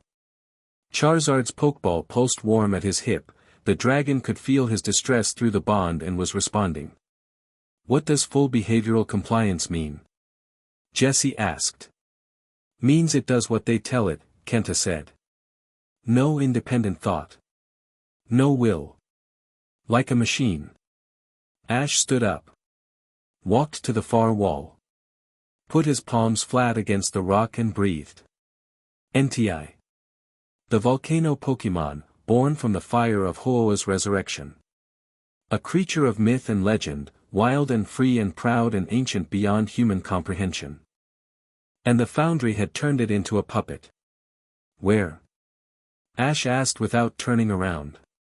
The test was conducted at a facility southeast of a critique. We're still pinpointing the exact location. Find it. And find out where they're keeping the NTI. He felt it then, the first tremor. Not physical. Psychic. A ripple in the world's fabric, like a stone dropped into still water. Pikachu flinched. Charizard's ball flared. Persian's fur stood on end. And across Johto, in forests and fields and caves, wild Pokémon lifted their heads and cried out, a chorus of distress that echoed through the mountains and was heard by every trainer, every breeder, every person who lived in harmony with Pokémon. Something fundamental had been violated. Something old was paying attention. Ash couldn't sleep that night. He lay on his cot in the dark, staring at the cavern ceiling, Pikachu curled warm against his side. The tremor had faded, but the wrongness lingered like a taste in the back of his throat. He'd felt disturbances before, when Mutwo had upset the balance of nature, when the forces of Groudon and Kyogre had clashed, when the fabric of dimensions had torn at Spear Pillar. Every time, there had been a sense of something vast turning its attention toward the human world. This was different. This felt like a wound. He heard footsteps in the corridor outside his room. Light, deliberate. A pause. Then a knock on his door frame. The door itself was just a curtain. "You awake?" Jessie's voice, low. "Yeah. Come with me. There's something I want to show you." He followed her through the base. It was past midnight, the cavern was dimly lit, the night shift reduced to a skeleton crew. Meowth was asleep on the communications console, twitching through dreams. James was in his quarters, visible through a half-open door, surrounded by maps and supply manifests. Jessie led Ash to a part of the cavern he hadn't explored, a narrow passage that twisted downward, the rock walls growing damp. They walked for 5 minutes in near darkness, Pikachu's cheeks providing faint illumination, until the passage opened into a smaller chamber. It was beautiful. An underground spring filled a natural basin, the water clear enough to see the rocky bottom. Bioluminescent moss clung to the walls and ceiling, painting everything in soft blue-green light. The air was cool and clean, and the only sound was the gentle trickle of water feeding the spring. "Found this my second week here," Jessie said. She sat on a flat rock at the water's edge. Giovanni didn't know about it. "Nobody does, except me. And now you." Ash sat down beside her. The bioluminescent light caught in her hair, turning the magenta to something warmer. Pikachu hopped off his shoulder and went to investigate the water's edge, sniffing at the glowing moss. "Why are you showing me this?" "Because you haven't slept in 3 days, and you're going to burn out and get us all killed." She pulled her knees up to her chest. "And because this is where I come when the world is too loud. I figured you could use somewhere like that." He looked at the water. His reflection stared back at him, a face he barely recognized. Harder. Leaner. The boy from Pallet Town was still there, somewhere, but he was buried under layers of new armor. "Can I ask you something?" he said. "You're going to anyway. When did you stop being the person who chased me across 6 regions in a hot air balloon?" Jessie laughed, a real laugh, surprised out of her. It echoed off the cavern walls. "God. The balloon." She shook her head. "I don't know. Gradually, I think. After Giovanni got sick and everything fell apart, there wasn't room for the act anymore. The costumes, the motto, the dramatic exits, that was performance. A way to pretend I was having fun instead of slowly drowning." "Drowning in what?" She was quiet for a moment. Her fingers trailed in the spring water, sending ripples through her reflection. "My mother was a Team Rocket operative," she said. "Elite. One of the best. She disappeared on a mission when I was 5. I don't remember her face, just her voice, and her perfume. Lavender." She didn't look at him. "I tried to be everything she was. Tried Pokemon nursing school, failed. Tried being a trainer, failed. Tried acting, modeling, cooking, failed. Team Rocket was the last door I knocked on, and they only let me in because of my mother's name. Jessie, I'm not looking for pity. I'm telling you this because you asked, and because I think you need to hear it." She looked at him now. "The world told me I was worthless. Over and over and over. And I believed it for a long time. Then I stopped believing it and started being angry instead. And anger got me further than believing ever did. Is that what you think I should do? Be angry? I think you're already angry. I think you've been angry since the night they took your Pokemon, and you're pretending you're not because you think anger makes you like them." She leaned forward. "It doesn't. Anger is just fuel. What matters is what you build with it." He held her gaze. In the blue-green light, her eyes were deep and unguarded, and he realized with a start that Jessie was beautiful. Not the way the contests and performances had always presented her, all flash and drama, but in a raw, honest way that came from stripping away every pretense and showing what was underneath. "You're staring," she said. "Sorry." "Don't be sorry. Just don't make it weird." He looked away. Then back. "It's already weird. Everything about this is weird. 2 months ago, you were trying to steal Pikachu. 3 months. And I hadn't seriously tried in at least a year. It was mostly habit at that point. Why'd you keep doing it?" Jessie's mouth twitched. "Because chasing you was the only mission where something interesting happened. You were the only part of my job that felt real." The statement hung between them, heavier than she'd probably intended. She seemed to realize this and straightened up, pulling back behind her walls. "Anyway. The point is, this place is here if you need it. Don't tell anyone. Especially Meowth, he'd set up a souvenir shop. She stood, brushing off her pants. Get some sleep. We've got a war to plan. She walked toward the passage. Ash watched her go. Jessie. She stopped but didn't turn. Why did you really come get me? That night at the facility. The real reason. Her shoulders rose and fell with a breath. Because when I saw what they were doing to you, the champion of the world, locked in a box, stripped of everything, I saw myself. Every time someone told me I wasn't good enough, every door that closed in my face, every dream that died. I saw it happening to someone else, and I couldn't. Her voice cracked. She caught it, hammered it flat. I couldn't just watch. She left. Her footsteps faded up the passage. Ash sat by the underground spring for a long time after that. Pikachu came back to him, damp from exploring the water's edge, and curled in his lap. Pika. Yeah, buddy. I know. He did sleep that night. For the first time since the betrayal, he slept without dreaming of Misty's tears or the sound of Pokeballs being placed in a containment case.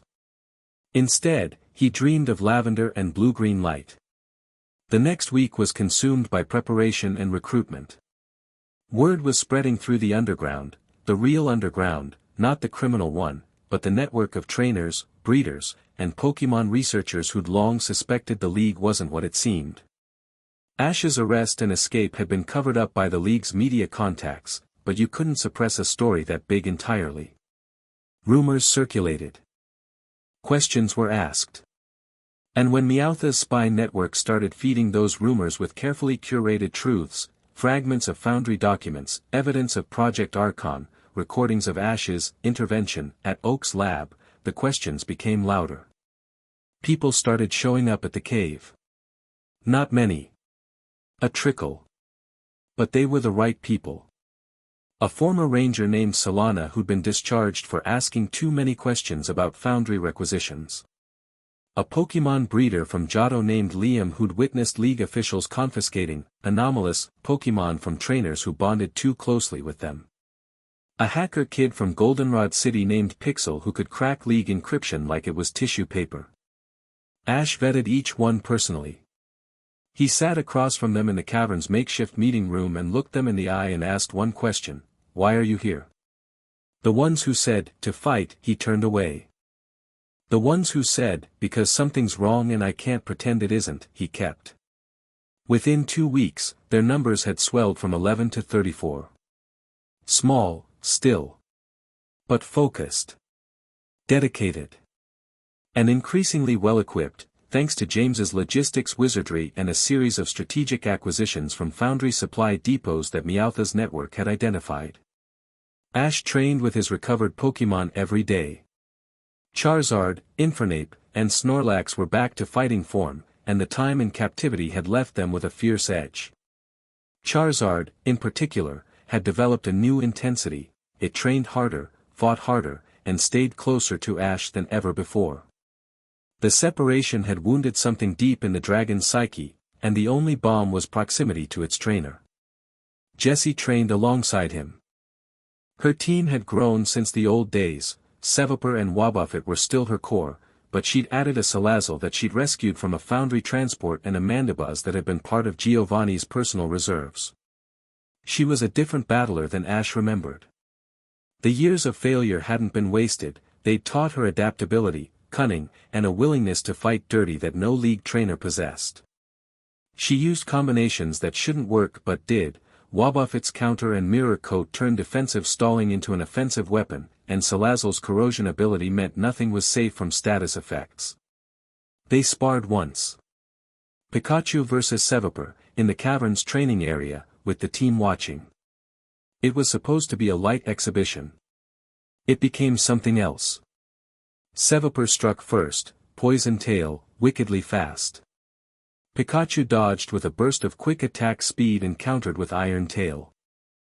Sevaper took the hit, rolled, came back with Wrap, trying to constrict Pikachu and neutralize its speed advantage. Pikachu shocked its way free, and the training area filled with the smell of ozone and venom. Ash didn't call commands. Neither did Jessie. They stood on opposite sides of the arena, silent, watching, letting their Pokémon battle on instinct and training. The fight lasted 4 minutes, which was an eternity for 2 Pokémon at this level. It ended with Pikachu pinning Seviper with an Electro-Ebb and Seviper conceding with a hiss that somehow sounded respectful. The team applauded. Ash crossed the arena to Jessie. "Seviper's faster than it used to be," he said. "Seviper's always been fast. It just never had anyone worth being fast for." Jessie recalled her Pokémon with a flash of light. "Same time tomorrow. Same time tomorrow." They sparred every day after that. The sessions became the highlight of the base's routine. People stopped what they were doing to watch. Not just because the battles were spectacular, but because of what happened between battles. The way Ash and Jessie debriefed each match, standing close, talking in low voices.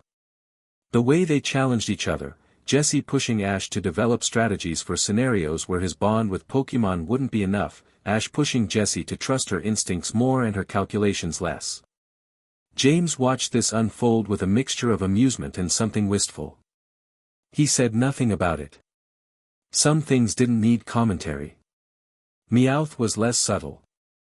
"Just kiss already," he muttered one evening, watching Ash and Jessie argue about tactical formations over the planning table, their faces inches apart. "Shut up, Meowth," they said simultaneously. The lead on the Foundry Black site came from an unexpected source. Ash was reviewing intelligence reports in his quarters, a habit he developed, poring over data late at night, looking for patterns, when Meowth appeared at his curtain with an expression that was hard to read on a feline face. "Got a visitor," Meowth said. "You're not gonna like it."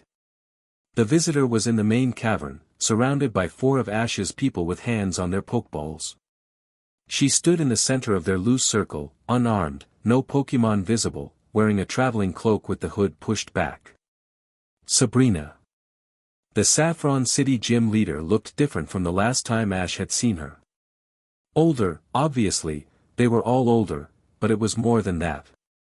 She was thinner, her dark hair cropped short, and there was something in her eyes that hadn't been there before. A fracture. Like cracked glass that was still holding its shape. And there was hardware on her temples. Small, metallic discs, 2 on each side, with faint blue lights that pulsed in rhythm with her breathing.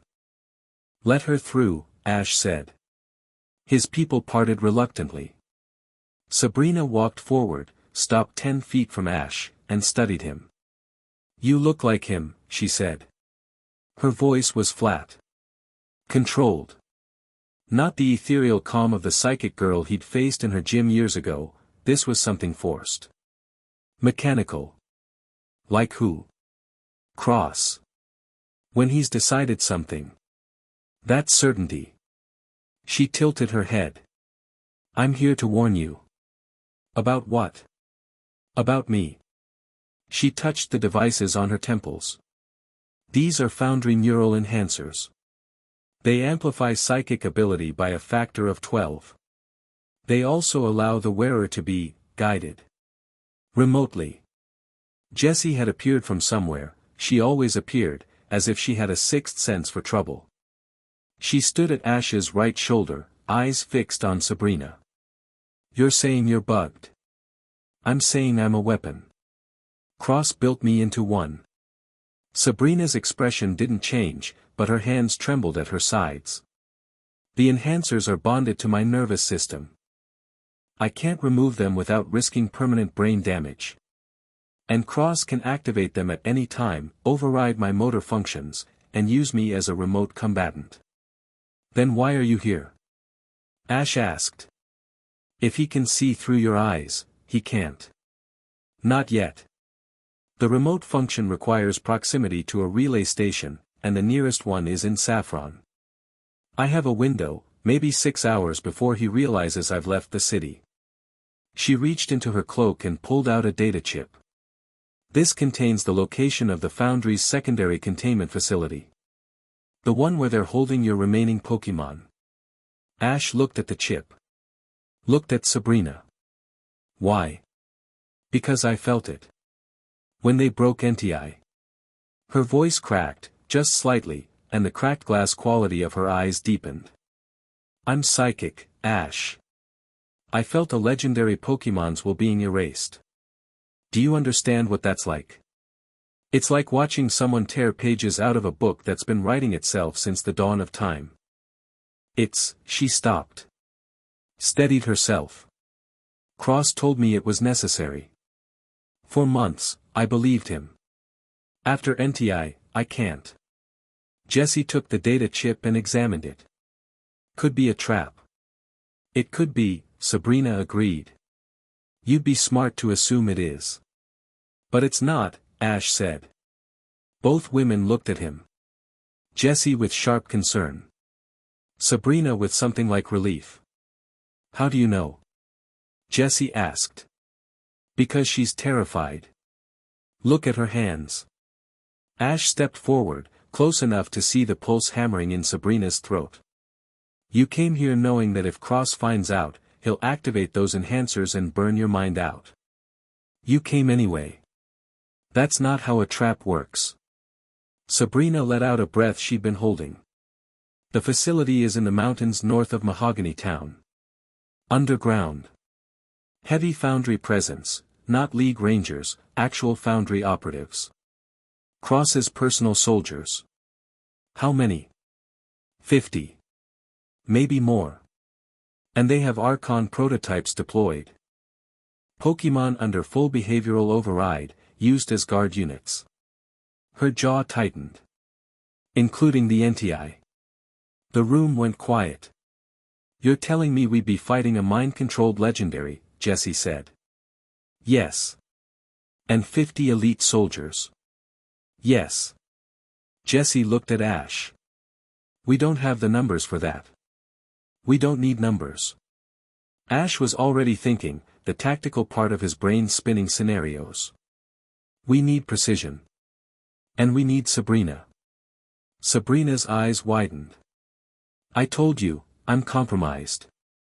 Cross can he activate the enhancers if you're actively using your own psychic abilities? If you're broadcasting instead of receiving? She blinked. No. The override function requires my neural pathways to be in a receptive state. If I'm actively projecting, the signal can't. She stopped. Stared at him.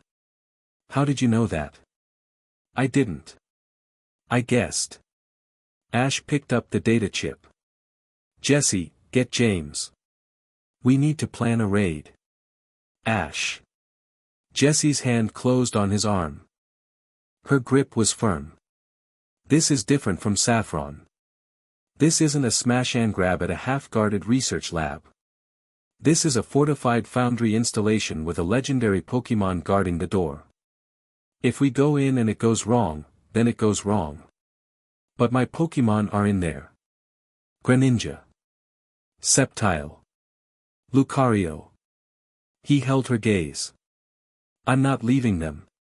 She studied his face. Whatever she saw there made her let go of his arm.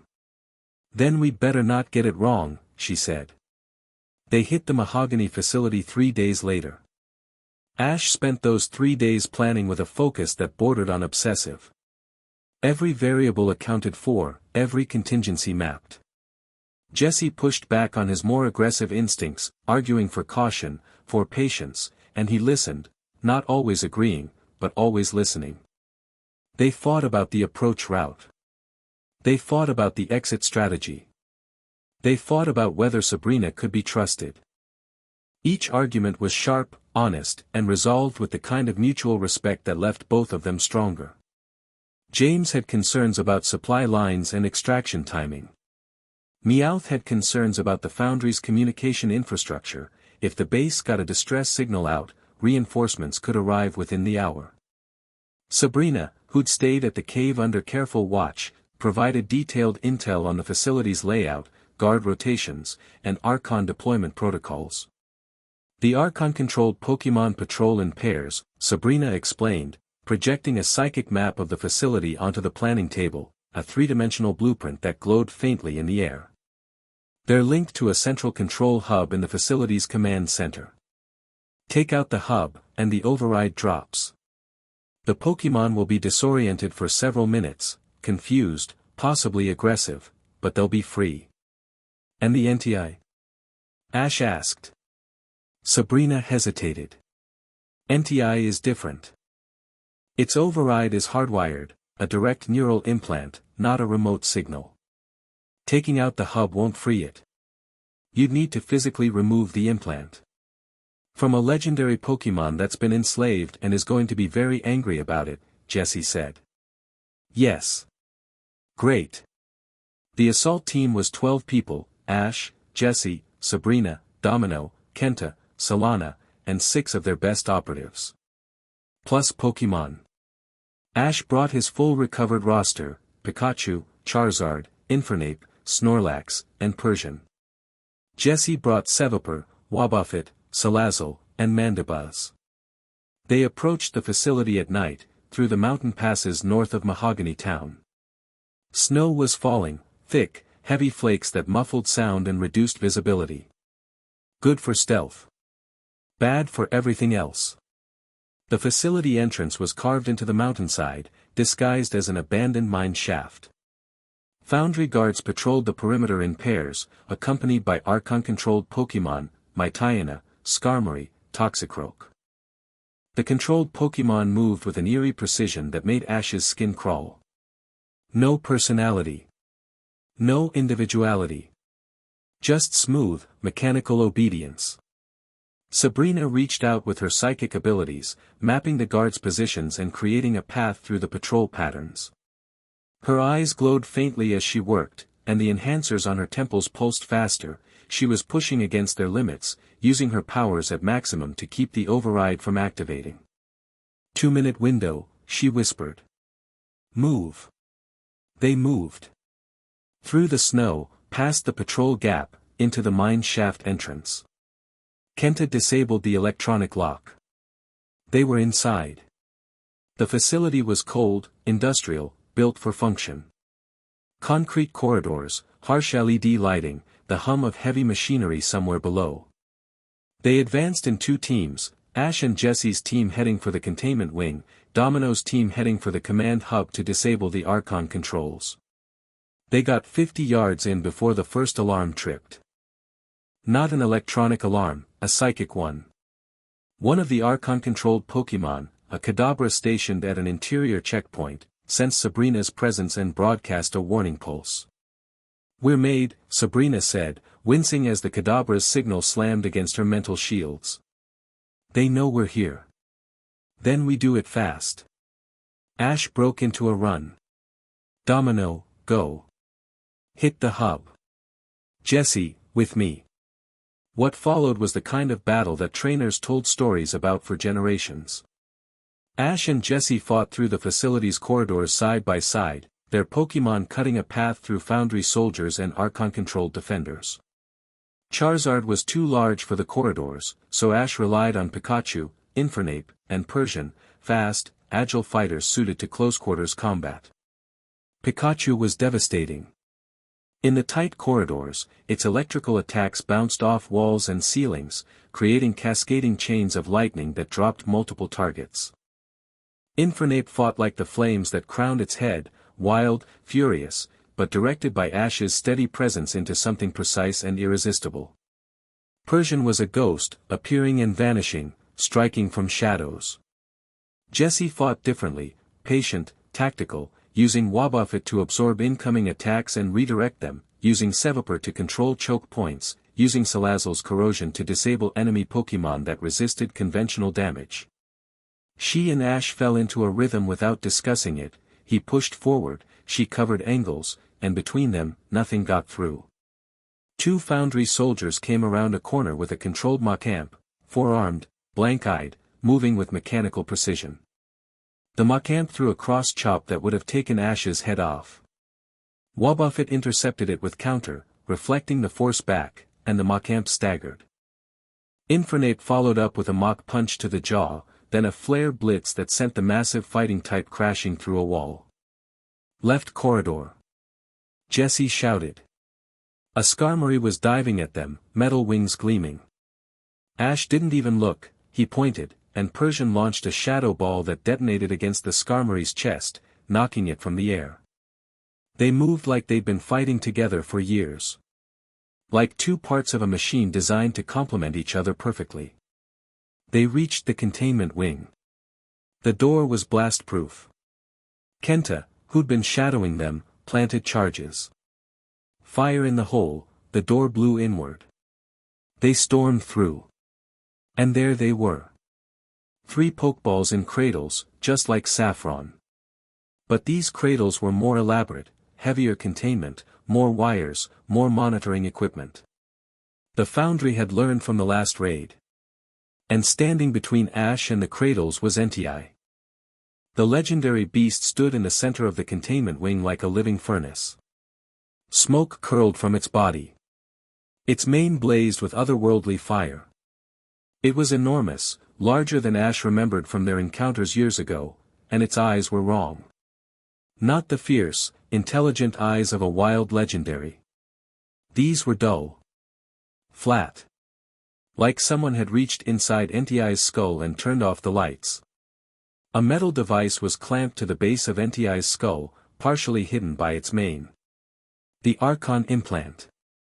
Blue lights pulsed along its surface in perfect rhythm, a mechanical heartbeat replacing the Pokemon's natural one. NTI looked at Ash. Through him. Past him. It saw nothing. It recognized nothing. It was a body waiting for instructions.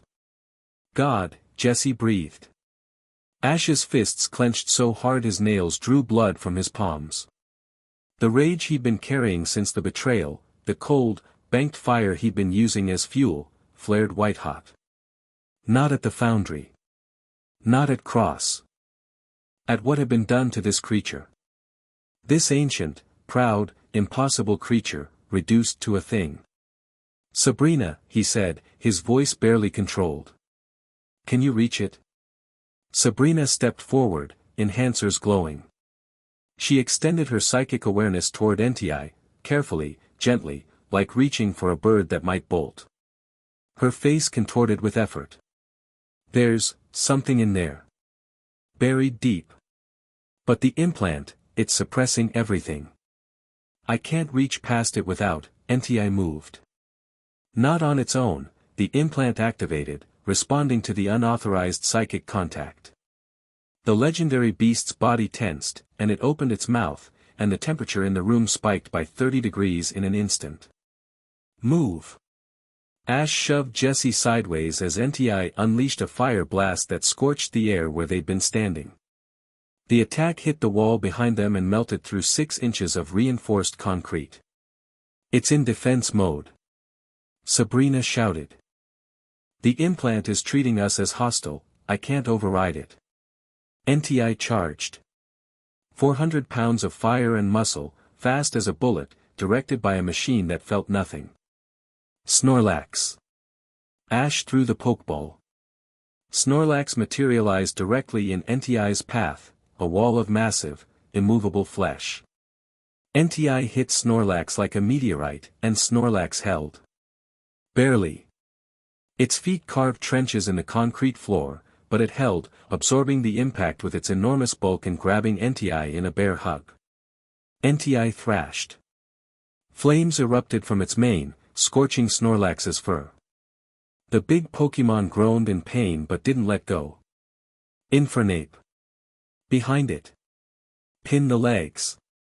Infernape circled, grabbed NTI's hind legs, and dug in.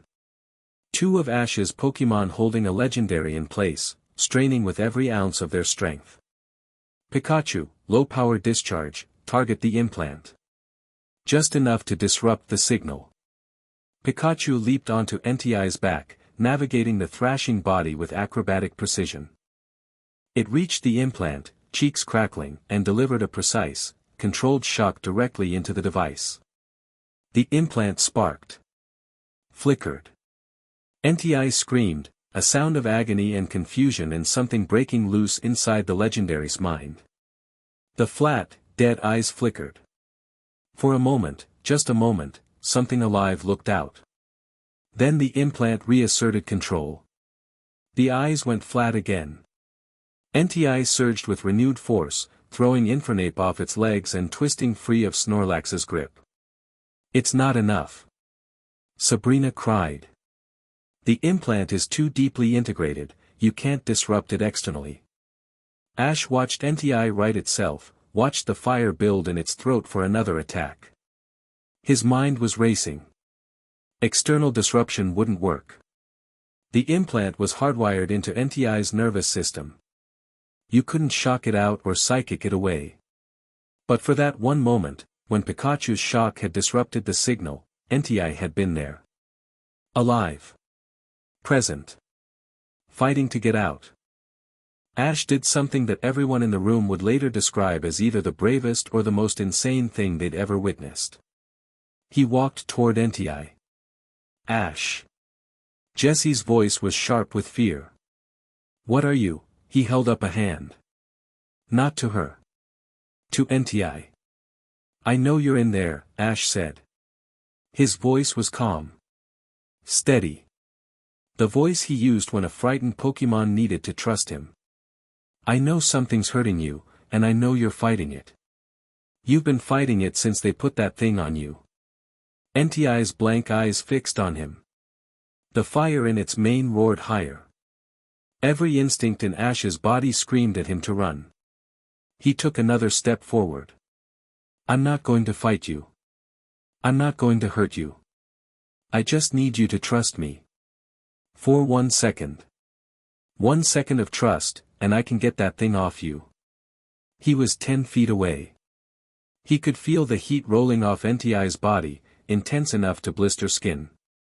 Pikachu was on his shoulder, every muscle taut, ready to intervene. 5 feet. NTI's jaw opened. Fire gathered in its throat. Ash reached out his hand. And, he felt it. The same thing he'd always felt. The bond. The connection. Not psychic coercion, not mind control, just a bridge between two living beings, offered freely, asking nothing. NTI felt it too. The dull eyes flickered. The fire in its throat dimmed.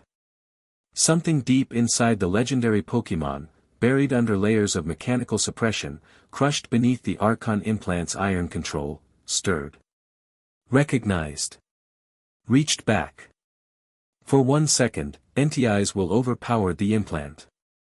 Its eyes blazed with ancient fire, its own fire, not the machine's. It lowered its massive head. Ash grabbed the implant with both hands and pulled. The device came free with a wet, sickening sound and a spray of sparks. Ash hurled it away. Kenta, reacting instantly, crushed it underfoot. NTI screamed. Not in pain, in release. A roar that shook the entire mountain, that sent cracks racing up the walls and brought dust raining from the ceiling. The fire in its mane exploded outward, and Ash threw his arm up against the heat, and then it was over. NTI stood in the ruined containment wing, breathing hard, its eyes alive and fierce and furious. It looked at Ash with the full weight of a legendary's intelligence and power. For a long, terrifying moment, Ash thought NTI might kill him. It had every right. Humans had captured it, enslaved it, stripped away its will. Why would it trust any human now? NTI huffed. A sound like a furnace engaging. Then it pressed its massive, burning muzzle against Ash's chest, gently, despite the power behind it, and rumbled. A low, resonant vibration that Ash felt in his ribs. Gratitude. Rage at its captors, but gratitude toward its liberator. "You're free," Ash said quietly. "No one controls you. Not anymore." NTI pulled back. Looked at the ceiling. Then it turned and walked toward the exit, its body blazing, its steps shaking the floor. At the doorway, it paused and looked back, one last look at the human who'd freed it, and then it was gone, thundering through the corridors and up through the mountain with a sound like a volcanic eruption in miniature. In the distance, through layers of rock and concrete, they heard NTI burst free into the open air and roar its freedom to the mountain sky. Ash realized his hands were shaking. His palms were burned, not badly, but enough to hurt. He felt Jessie beside him before he saw her. "You absolute idiot," she said, and her voice was shaking too. "You walked up to a mind-controlled legendary and reached out your hand. It worked. It could have killed you. But it didn't." She grabbed the front of his jacket, pulled him close, and for a heartbeat he thought she was going to kiss him. Instead, she pressed her forehead against his, hard, and breathed. "Don't ever do that again," she whispered. "I can't promise that. I know. That's what scares me." She let him go. "Turn to the containment cradles. Get your Pokemon. We need to leave before reinforcements arrive." Ash collected Greninja, Sceptile, and Lucario. 3 more pieces of himself clicking into place. When he released Lucario's ball, the aura Pokemon materialized and immediately pressed its paw against Ash's chest, right over his heart. Aura flowed between them, blue, warm, like coming home. Lucario's eyes were wet. "I'm here," Ash said. "We're all here." Domino's team had hit the command hub successfully. Every archon-controlled Pokemon in the facility was freed, adding to the chaos that helped cover their retreat. They extracted through the same route they'd entered, Sabrina's psychic abilities keeping them invisible to the scrambling foundry forces. By dawn, they were back at the cave base. All 12 members of the assault team, alive and intact. 6 Pokemon recovered. 1 legendary freed. 0 casualties on their side. Ash stood in the main cavern as the team filtered in, exhausted and exhilarated. He held Lucario's Pokeball in one hand and Greninja's in the other. He had his team back. All of them. For the first time since the betrayal, he was whole. Jessie walked up beside him. She had a burn on her arm from a close call with one of NTI's attacks, and her hair was singed, and she looked like she'd fought through a war. She looked magnificent. 6 for 6, she said. "Now what? Now we make them pay." The fallout from the Mahogany raid was seismic. Cross responded not with force but with narrative. Within 24 hours, every major news outlet in Kanto and Johto was running a story: fugitive trainer Ash Ketchum raids League facility, releases dangerous Pokemon. The coverage was breathless, frightened, carefully constructed to paint Ash as a rogue element, a disgraced champion who'd allied with the remnants of Team Rocket and was now attacking League infrastructure. They left out the containment wing. They left out the archon implants. They left out everything that mattered. Propaganda, Jessie spat, watching the broadcast on the base's communications feed. Textbook. Control the narrative, control the response. "Then we write our own narrative," Ash said.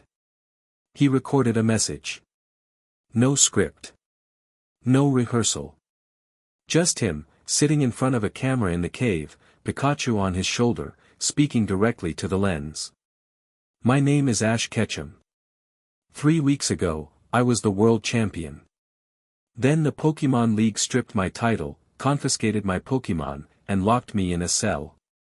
Not because I did anything wrong, but because a secret organization within the League, the Foundry, decided I was too dangerous to exist.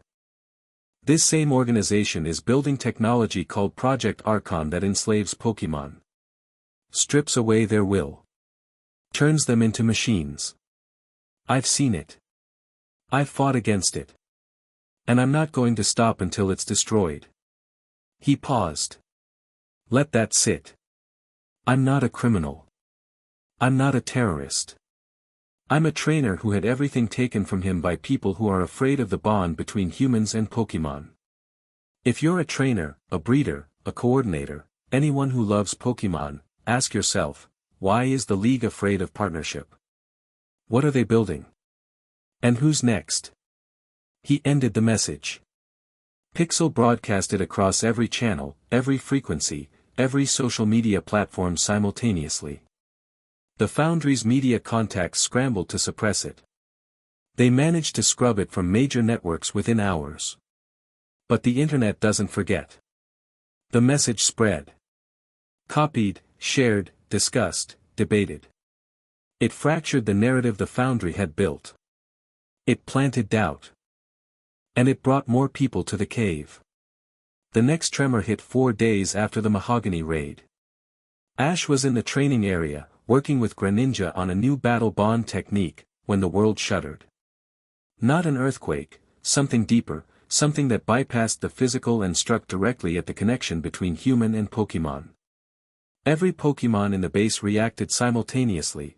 Pikachu's cheeks sparked wildly, Charizard roared, Lucario dropped into a defensive stance with aura blazing. And Ash felt it. A presence. Vast, ancient, and angry.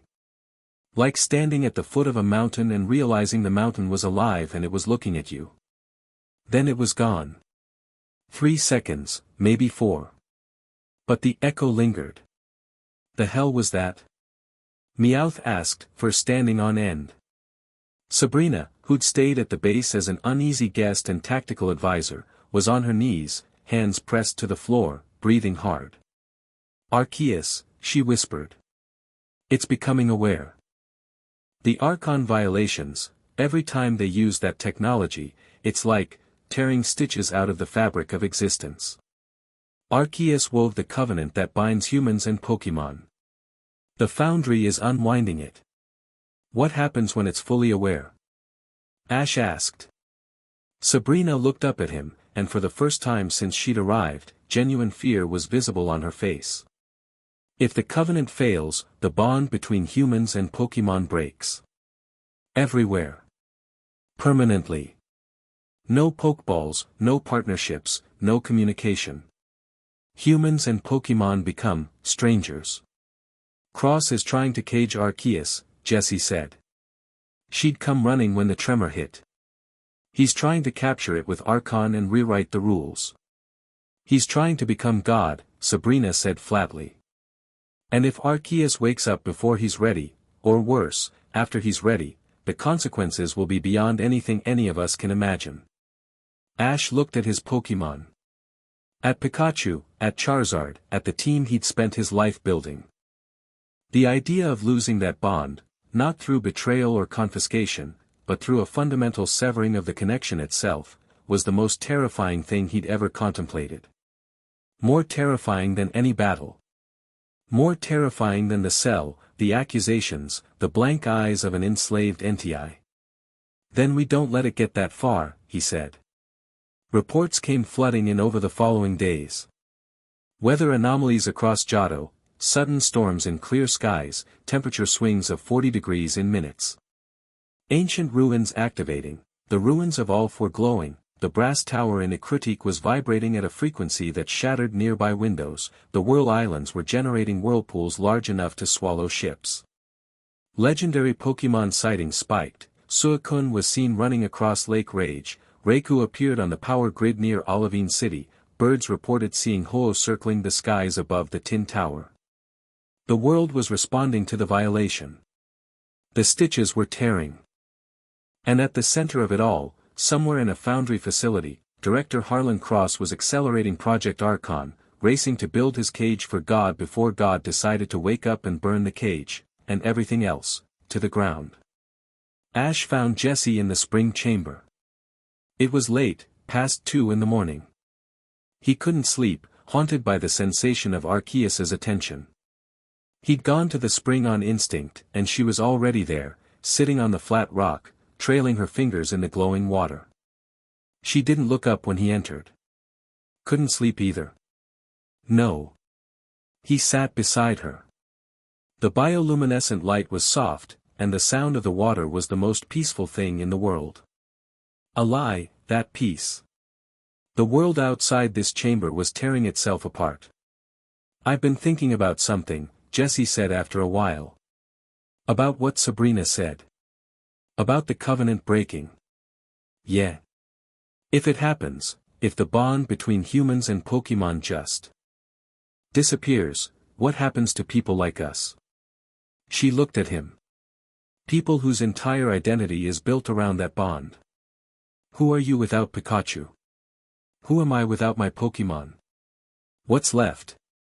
Ash considered this. It was the kind of question he would have deflected a month ago, answered with blind optimism, with a grin and a, "we won't let that happen." But that Ash was gone. This Ash sat with the question and let it hurt. "I don't know," he said honestly. "You're supposed to say something inspiring. Fresh out." She almost smiled. "Fair." They sat in silence for a while. Pikachu had stayed in their quarters, exhausted from training. Persian was somewhere in the base, doing whatever Persian did at night. They were alone in a way they rarely were. "Ash." "Yeah." "When you walked up to NTI. In the containment wing." Her voice was careful, measured, like she was choosing each word with surgical precision. "I was afraid. Not for the mission. Not for the team. For you. Specifically. Personally." She paused. "I haven't been afraid for another person in I don't know how long. James and Meowth, sure, but that's different. That's family. This was." She trailed off. Her jaw worked. Jessie was a woman who always had words. She built her entire persona on confidence and bravado and the ability to talk her way into and out of anything. Watching her struggle for language was like watching a swordsman fumble their blade. This was different, she finished. Inadequate. She knew it was inadequate. Ash turned to face her. In the blue-green light, her features were softer than usual, the sharp edges rounded, the armor peeled back. She looked young. Vulnerable. Human. "You said something to me that first night," he said. "On the balcony. I asked what you wanted, and you said you wanted someone to look at you and see something worth fighting for. I remember. I see it. I told you that. And I meant it." He paused. Breathed. The next words felt like stepping off a cliff. "But it's more than that now. When I'm planning operations, I think about your safety first. When I can't sleep, I come here because this is your place and being here feels like being near you. When you argued with me about the mahogany approach route, I wasn't frustrated, I was glad. Because you're the only person who pushes back, and that means you're not afraid of me, and that matters more than I know how to say." Jessie stared at him. Her lips were parted slightly. Her eyes were wide. "You're doing the thing again," she said, barely above a whisper. "What thing?" "The thing where you say something that nobody's ever said to me before and I don't know what to do with it." "What do you want to do with it?" She looked at him. He looked at her. The spring murmured. The bioluminescent moss painted everything in light that existed nowhere else in the world. Jessie reached out and took his face in her hands. Her fingers were calloused from years of rope work and grappling hooks and holding on to things that tried to shake her loose. She held his face and looked at him like she was memorizing every detail. "I want to do something stupid," she said. "Okay." She kissed him. It wasn't dramatic. Wasn't cinematic. Two exhausted people on a rock in a cave, pressing their mouths together with the kind of desperate tenderness that comes from too many years of loneliness and the sudden, terrifying discovery that loneliness might actually be optional. Ash's hands found her waist. Jessie's fingers slid into his hair, knocking his cap off. Neither of them noticed. The kiss deepened, and it was clumsy and earnest and tasted like the terrible coffee James kept making. They broke apart. Foreheads pressed together. Breathing hard. "That was stupid," Jessie murmured. "Extremely stupid. We should probably not do it again."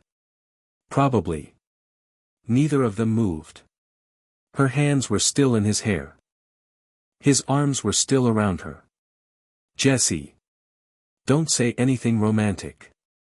I will literally throw you in the spring. I was going to say your hair is in my mouth. She snorted. Actually snorted, which turned into a laugh, which turned into both of them laughing, the kind of laughter that comes from pressure releasing, from walls finally breaking down, from the absurdity of finding something this good in the middle of something this terrible. When the laughter faded, they stayed close. Jessie rested her head on his shoulder, and Ash held her, and they sat by the underground spring while the bioluminescent light painted them in colors that didn't have names. For the record, Jessie said quietly, I'm terrified. Of what? Of this. Of you. Of caring about someone who fights like he's got nothing to lose. She lifted her head and looked at him with an intensity that made his breath catch. You need to stop that. The reckless heroic bullshit. The walking up to legendaries with your bare hands. Because I've finally found something I don't want to lose, and I'll be damned if I watch it get incinerated because you've got a savior complex. I have something to lose now too, he said. Simply. Truthfully. She held his gaze. Something in her expression shifted, the last barrier, the final wall, the deepest layer of armor she'd built over a lifetime of disappointment and rejection. It didn't crumble dramatically. It just opened. Like a door she'd been holding shut with all her weight, finally released. Okay, she said. Okay. She kissed him again. Softer this time. A promise instead of a question. They stayed in the spring chamber until the bioluminescent moss began to dim with the approach of dawn, then walked back to the base together. Ash's hand found hers in the dark passage, and she let it, and neither of them said anything about it. When they emerged into the main cavern, Meowth was at the communications console, watching them approach.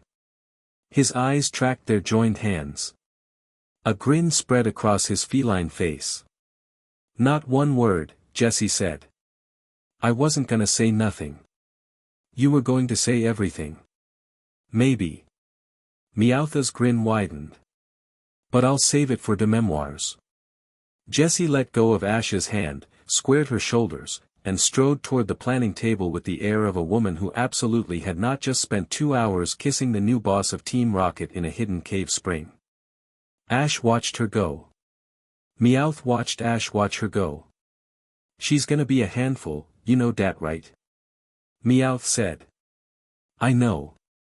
She's stubborn, vain, hot-tempered, and she holds grudges like dairy Olympic medals. I know. Meowth's expression softened into something genuine, rare for the sharp-tongued cat. She's also the best person I've ever known. And she's been waiting her whole life for someone to see dat. So don't screw it up. Ash looked down at the Pokémon who'd spent years as his enemy and had become, improbably, something like a brother in arms. I won't, he said. Good. Now get over dear, James found something on the Foundry's communication network. Something big. What James had found was a series of encrypted transmissions between Cross and a Foundry facility on an island in the Sevii chain, a facility that didn't appear on any official records. It's massive, James said, pointing to satellite images he'd pulled from a compromised League database. Underground complex, heavily shielded. The transmissions reference something called the Nexus. I can't get details, the encryption is military grade, but from context, it appears to be the main archon production hub. Where they're building the system to capture Archus, Sabrina said. That's my read. Ash studied the images. The island was remote, hundreds of miles from the nearest population center. Accessing it would require naval or air capability they didn't have. Assaulting it was impossible with their current numbers. We're not ready for that, he said. Not yet. We need more people, more Pokémon, and a lot more intelligence. Agreed, Jessie said. She was all business now, no trace of the woman from the spring chamber. She'd compartmentalized cleanly, and Ash respected that. There was a time for vulnerability and a time for war. But the fact that it exists means Cross is further along than we thought. We need to accelerate. Accelerate how? Recruitment. Alliances. We can't do this alone. Jessie pulled up a list she'd been compiling. There are gym leaders who are uncomfortable with the League's direction. Elite Four members who don't know about the foundry. Champions from other regions who aren't under Cross's influence. If we can reach them, show them what we've shown Sabrina, we might be able to build a coalition. That means going public, Ash said. We're already public. Your broadcast saw to that. The question is whether we stay a voice on the internet or become a force that can't be ignored. Ash considered this. Going public, fully public, with faces and names and a clear position, meant painting a target on everyone in the organization. Cross would come after them with everything he had. But staying in the shadows meant staying small. And small wouldn't stop Project Archon. Small wouldn't save the Covenant. Small would just delay the inevitable until there was nothing left to save. Do it, Ash said. Reach out to the gym leaders. Start with the ones Sabrina trusts, if any. A few, Sabrina confirmed. Erica in Celadon. Jasmine in Olivine. They're not Foundry, and they've been asking questions about League policy changes they don't understand. Start there. James, I want a full intelligence package on every League official in Kanto and Johto. Who knows about the Foundry, who doesn't, who's sympathetic and who's compromised. On it. Meowth, expand the spy network. I want Pokemon eyes and ears in every League facility, every ranger station, every place the Foundry operates. That's a big ask, boss. Can you do it? Meowth scratched behind his ear, thinking. Gimme 2 weeks. And a lot of poffins for bribes. Done. Ash looked around the table. Jessie, James, Meowth, Sabrina, Domino, Kenta, Solana. His inner circle. His war council. The Foundry spent decades building their control over the League from the shadows. We're going to tear it down. Not from the shadows, in the open. I want the world to see what's happening. I want trainers to know their bond with Pokemon is under attack. And I want Cross to understand that hiding behind the League's authority won't protect him anymore. He paused. Looked at each of them. This isn't Team Rocket's mission. This is the mission of everyone who's ever loved a Pokemon and been told that love makes them dangerous. We're fighting for the right to bond. The right to partner. The right to look a Pokemon in the eye and say, I choose you, and have it mean something. Nobody spoke for a moment. Then Jessie, standing at his right, where she always stood now, where she would always stand, said quietly, hell of a speech, boss. I meant every word. I know. That's what makes it scary. She looked at the team. You heard him. Let's move. They moved. Over the next 3 weeks, Ash's organization transformed. Recruitment surged. Pixel's broadcasts, carefully curated leaks of Foundry documents, Archon test results, and evidence of the League's corruption, spread through the trainer community like wildfire. People who'd been suspicious of the League's increasingly authoritarian policies found validation. People who'd lost Pokemon to unexplained League seizures found answers. People who'd always felt that the bond with their Pokemon was something sacred, something worth defending, found a banner to rally behind. They came in ones and twos at first, then in groups. Trainers, breeders, researchers, former rangers. A Pokemon nurse from Pewter City who'd been fired for refusing to turn over patient records to League investigators.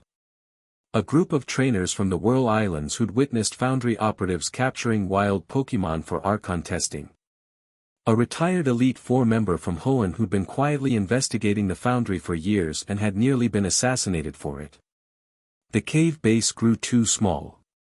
Ash authorized the expansion into a network of safe houses across Kanto and Johto, connected by secure communications and supply routes.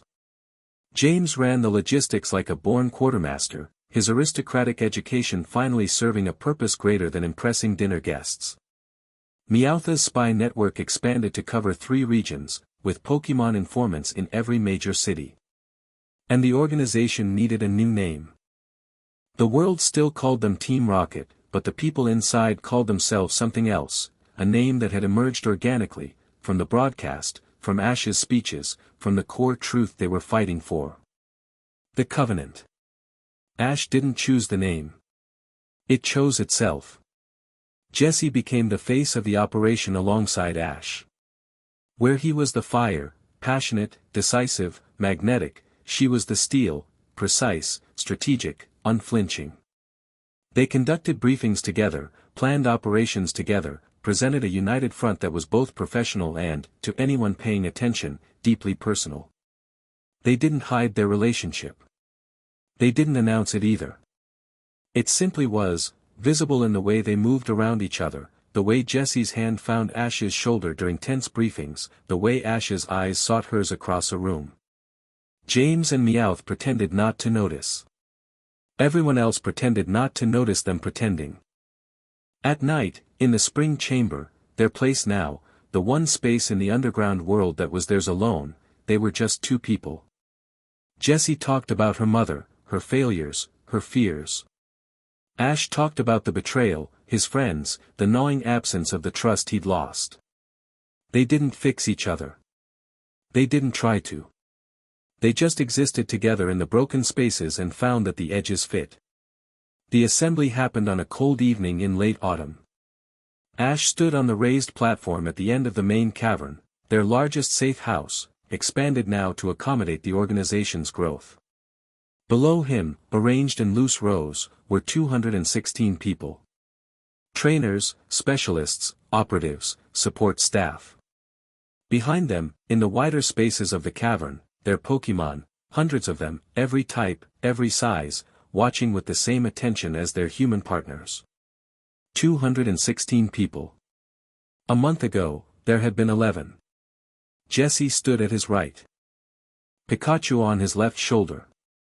Charizard behind him, tail flame casting flickering light across the stone walls. Persian sat at the platform's edge like a sphinx. The room was buzzing. People who'd come from different regions, different backgrounds, different walks of life, united by a single truth: the bond was under attack, and someone was willing to fight for it. Ash didn't give a general speech. He didn't pound his fist or raise his voice. He spoke the way he always spoke, directly, honestly, without pretense. I'm not going to tell you this will be easy. It won't. The Foundry has the League behind it, and the League has the infrastructure of the entire Pokemon world. They have more soldiers, more resources, more political power than we'll ever have. He paused. Let that reality sit.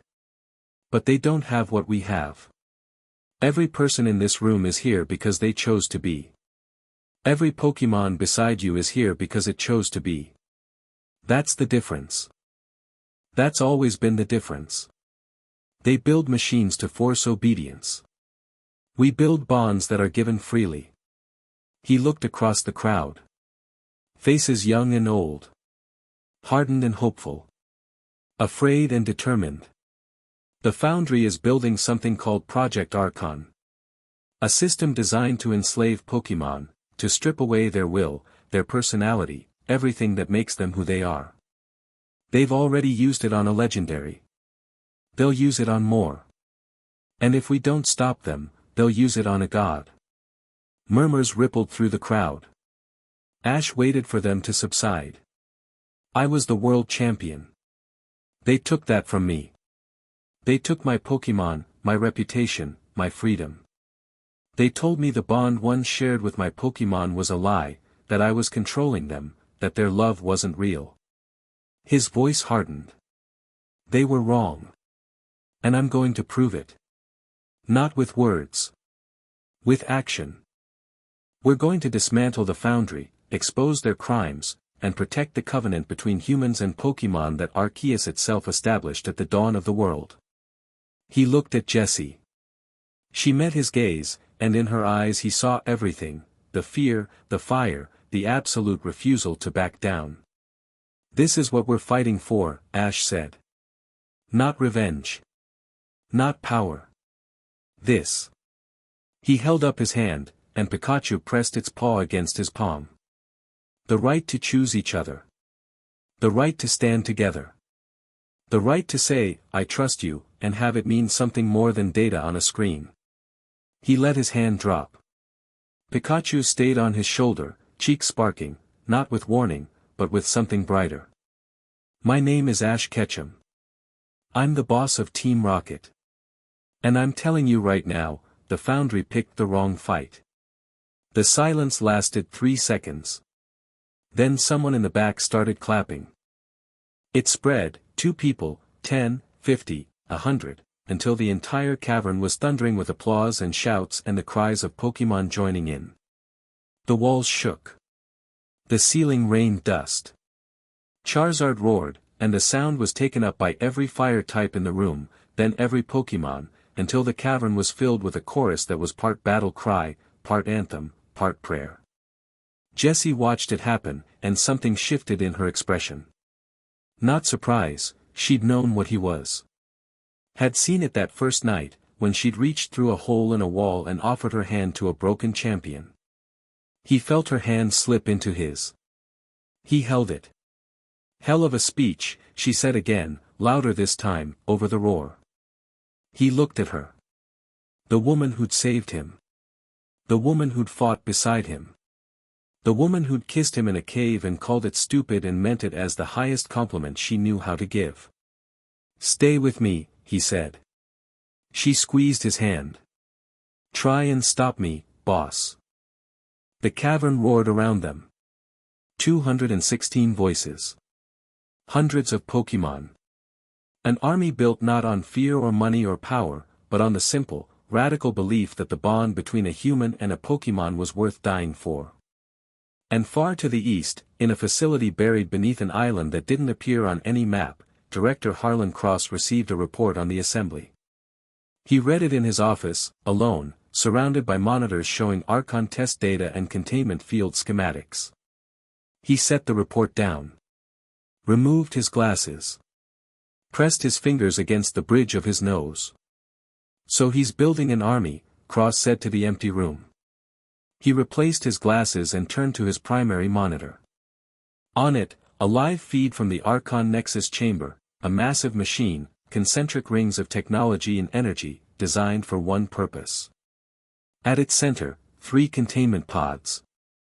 Inside each pod, a legendary Pokémon, Suicune, Raikou, and Lugia, held in stasis, Archon implants glowing blue at the base of their skulls.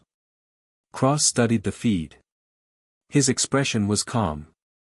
Patient. The expression of a man who had planned for every contingency, who had been building toward this moment for 20 years, and who did not intend to be stopped by a boy with a Pikachu and a dream. Let him come, Cross said. By the time he arrives, I'll be holding the leash of a god. He pressed a key on his console. The Archon Nexus hummed louder. The rings began to turn. And in the sky above the Sevii Islands, invisible to every satellite and sensor, the faintest crack appeared in the blue. A hairline fracture in reality itself, through which, for just a moment, something golden looked down. Then it was gone. But it had seen enough. Chapter 3, The War. The first strike hit at dawn. Ash had chosen the target carefully, a foundry relay station disguised as a weather monitoring facility on the outskirts of Goldenrod City. The station served as a communications hub for foundry operations across Johto, routing encrypted transmissions between Cross's island fortress and his field operatives. Taking it out wouldn't cripple the foundry, but it would blind them in Johto for 72 hours. Long enough for the next phase. Domino led the assault team, 12 operatives, moving fast, hitting hard. Ash watched the operation unfold in real time from the command center James had built in their primary safe house, listening to calm chatter and tracking unit positions on a tactical display. Perimeter down, Domino's voice crackled through the speaker. Moving to the interior. Light resistance, 4 guards, 2 Archon units. Archon units first, Ash said into his headset. Disable the implants if you can. If you can't, knock them out clean. No permanent damage to the Pokémon. Copy. Jessie stood beside him, arms crossed, monitoring a separate feed, satellite imagery showing the broader area around Goldenrod. She was watching for foundry reinforcements. Clear skies so far, she said. No movement from the Goldenrod League garrison. They won't move until Cross gives the order. And Cross won't give the order until he knows what we're after. Ash leaned forward, studying the tactical display. He's careful. He'll wait, analyze, then respond with precision. We need to be gone before that response comes. Relay station secured, Domino reported. Kenta's pulling the comm data now. All archon units neutralized, implants removed. The Pokémon are confused. Disoriented. But alive. Get them out. All of them. Take them to the Olivine safe house, Solana will handle rehabilitation. Copy. Extracting now. The operation was clean. In and out in 14 minutes. No casualties, no collateral damage, no trail. By the time the Foundry realized their Johto communications were dark, Domino's team was 50 miles away, the relay station was a smoking ruin, and Kenta had a hard drive full of encrypted Foundry transmissions that would take Pixel 3 days to crack. Ash pulled off his headset and leaned back in his chair. Pikachu, perched on the console beside him, chirped in satisfaction. That's 4 strikes in 2 weeks, James said from his logistics station, updating the operations board. Relay station in Goldenrod, supply depot in Olivine, recruitment office in Ikrutik, and the surveillance post outside Blackthorn. The Foundry's Johto infrastructure is degrading. Not fast enough, Ash said. Cross is adaptive. Every time we hit something, he restructures. We take out a relay, he reroutes through backup channels. We hit a supply depot, he shifts to civilian contractors. We're winning battles, but the war is still his. Then we need to change the nature of the war, Jessie said. She pulled up a chair and sat across from him, the tactical display glowing between them. We've been hitting infrastructure. Physical targets. That's necessary, but it's not decisive. Cross's real power isn't in buildings and relay stations, it's in legitimacy. The League. The public trust. As long as the world believes the League is the good guys, we're terrorists. Every strike we make, no matter how surgical, reinforces that narrative.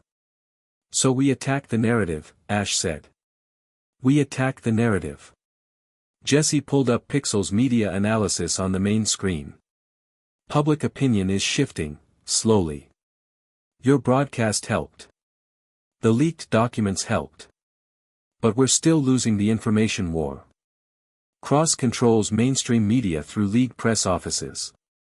We're confined to underground channels and social media, which the average person dismisses as conspiracy. What do you suggest? We need a defector. Someone high profile, someone the public trusts, someone who can stand up and say, the League lied to you, and have people believe it. Jessie met his eyes. We need a champion. The name hung unspoken between them. They both knew who she meant. Cynthia, Ash said. She reached out to Sabrina 2 days ago through a private channel. She's been investigating the Foundry from inside, quietly, carefully. She says she has evidence. She wants to meet. Could be a trap. Could be. But Sabrina vouches for her sincerity, and Sabrina's psychic read is the best verification we've got. Ash thought about Cynthia. The Sinnoh champion. The woman who'd mentored him during some of his toughest battles, who'd always treated him with respect and genuine warmth. She'd been absent during the betrayal, not present at Oak's lab, not involved in the confiscation. He'd wondered about that. Whether she'd known. Whether she'd approved from a distance. Set up the meeting, he said. Neutral ground. Somewhere public enough that an ambush would be messy. And I go personally. Ash, if we're asking her to trust us, I need to be the one asking. Jessie's jaw tightened. She didn't like it. But she nodded. I'm coming with you, she said. Not a request. Wouldn't have it any other way. Pixel cracked the goldenrod relay data on the second day, and what she found changed everything. Ash was in the planning room with Jessie, James, and Meowth when Pixel burst in, literally burst, slamming the door open so hard it bounced off the wall. She was a small woman, barely 5 feet, with electric blue hair and fingers that moved like they were always typing even when they weren't. Her face was pale. You need to see this, she said. She plugged her laptop into the main display.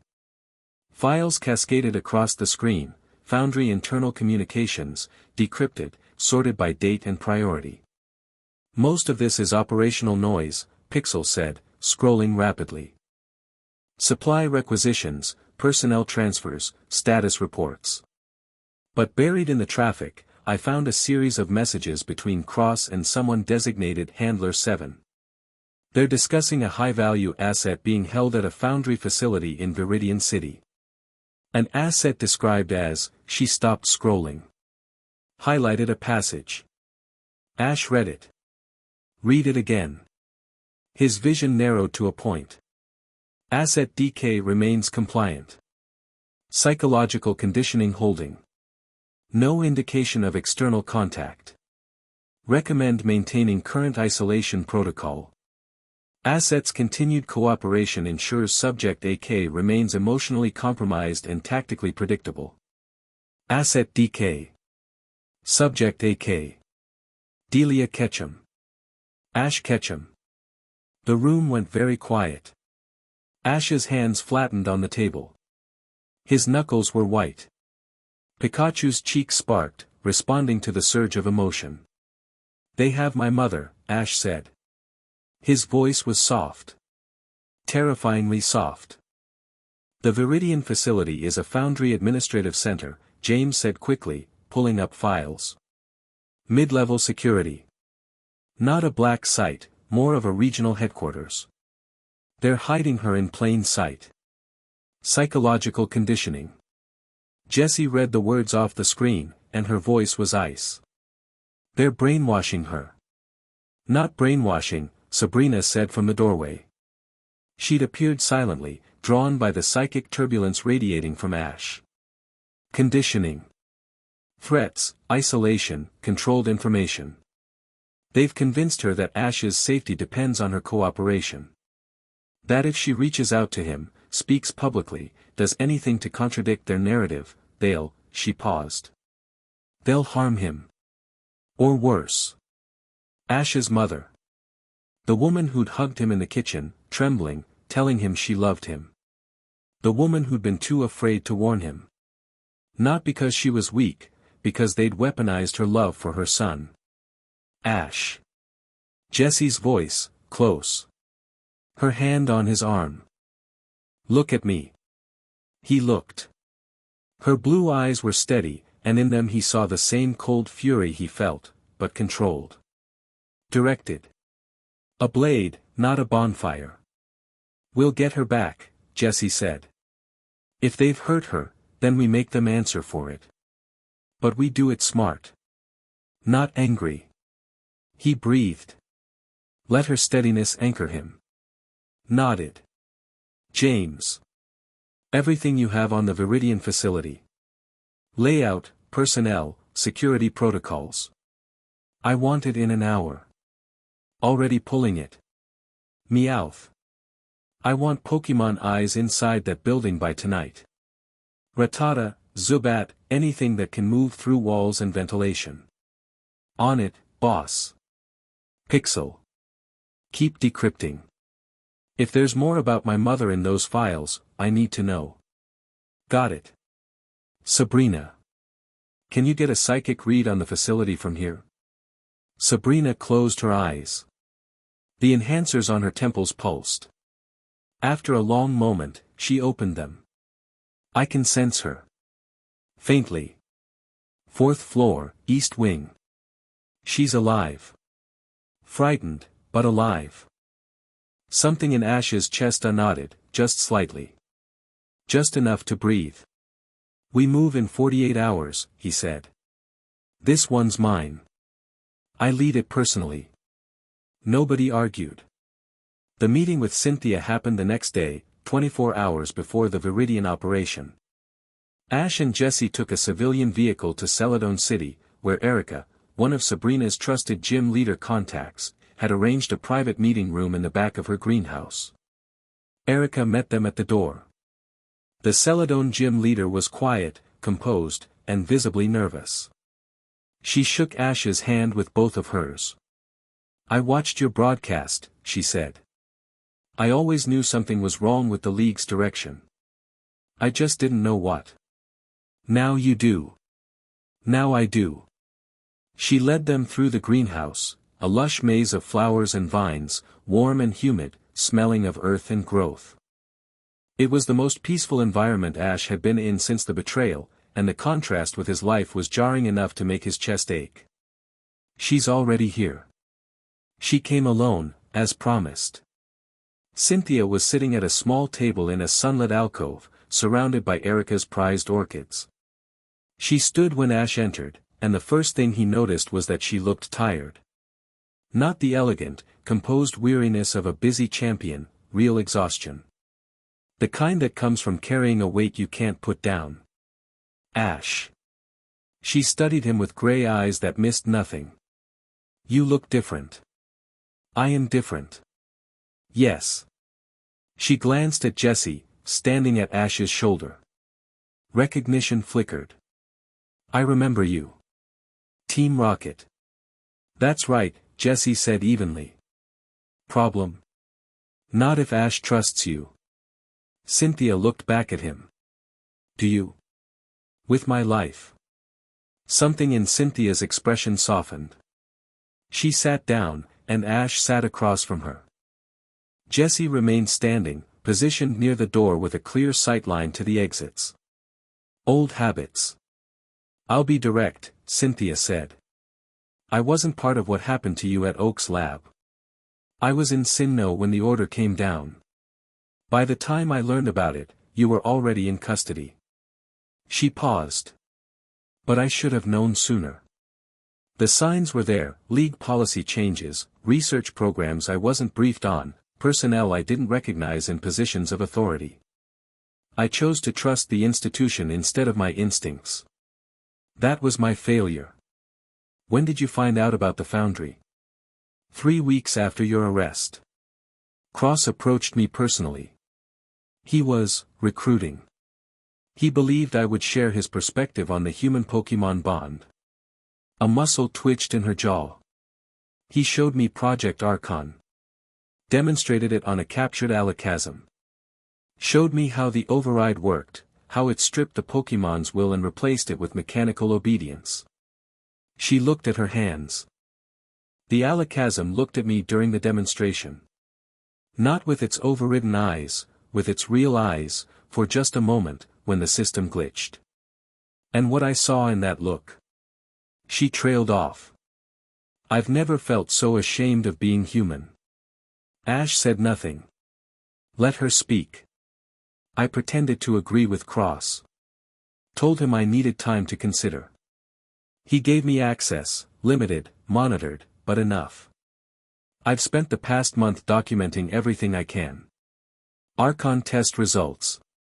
Foundry organizational charts.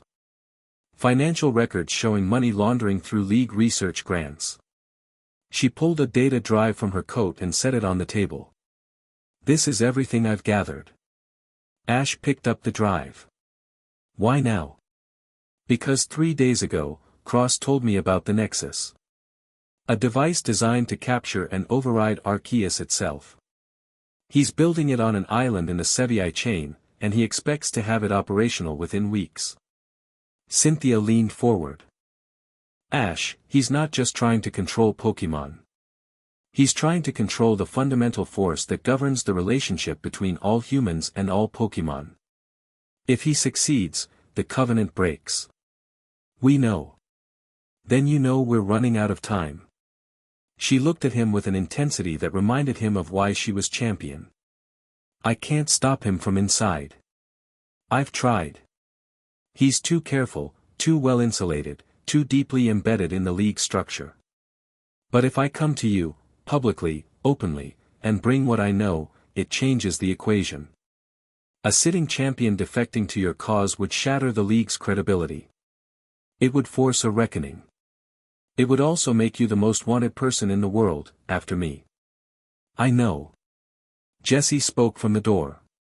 How do we know Cross didn't send you?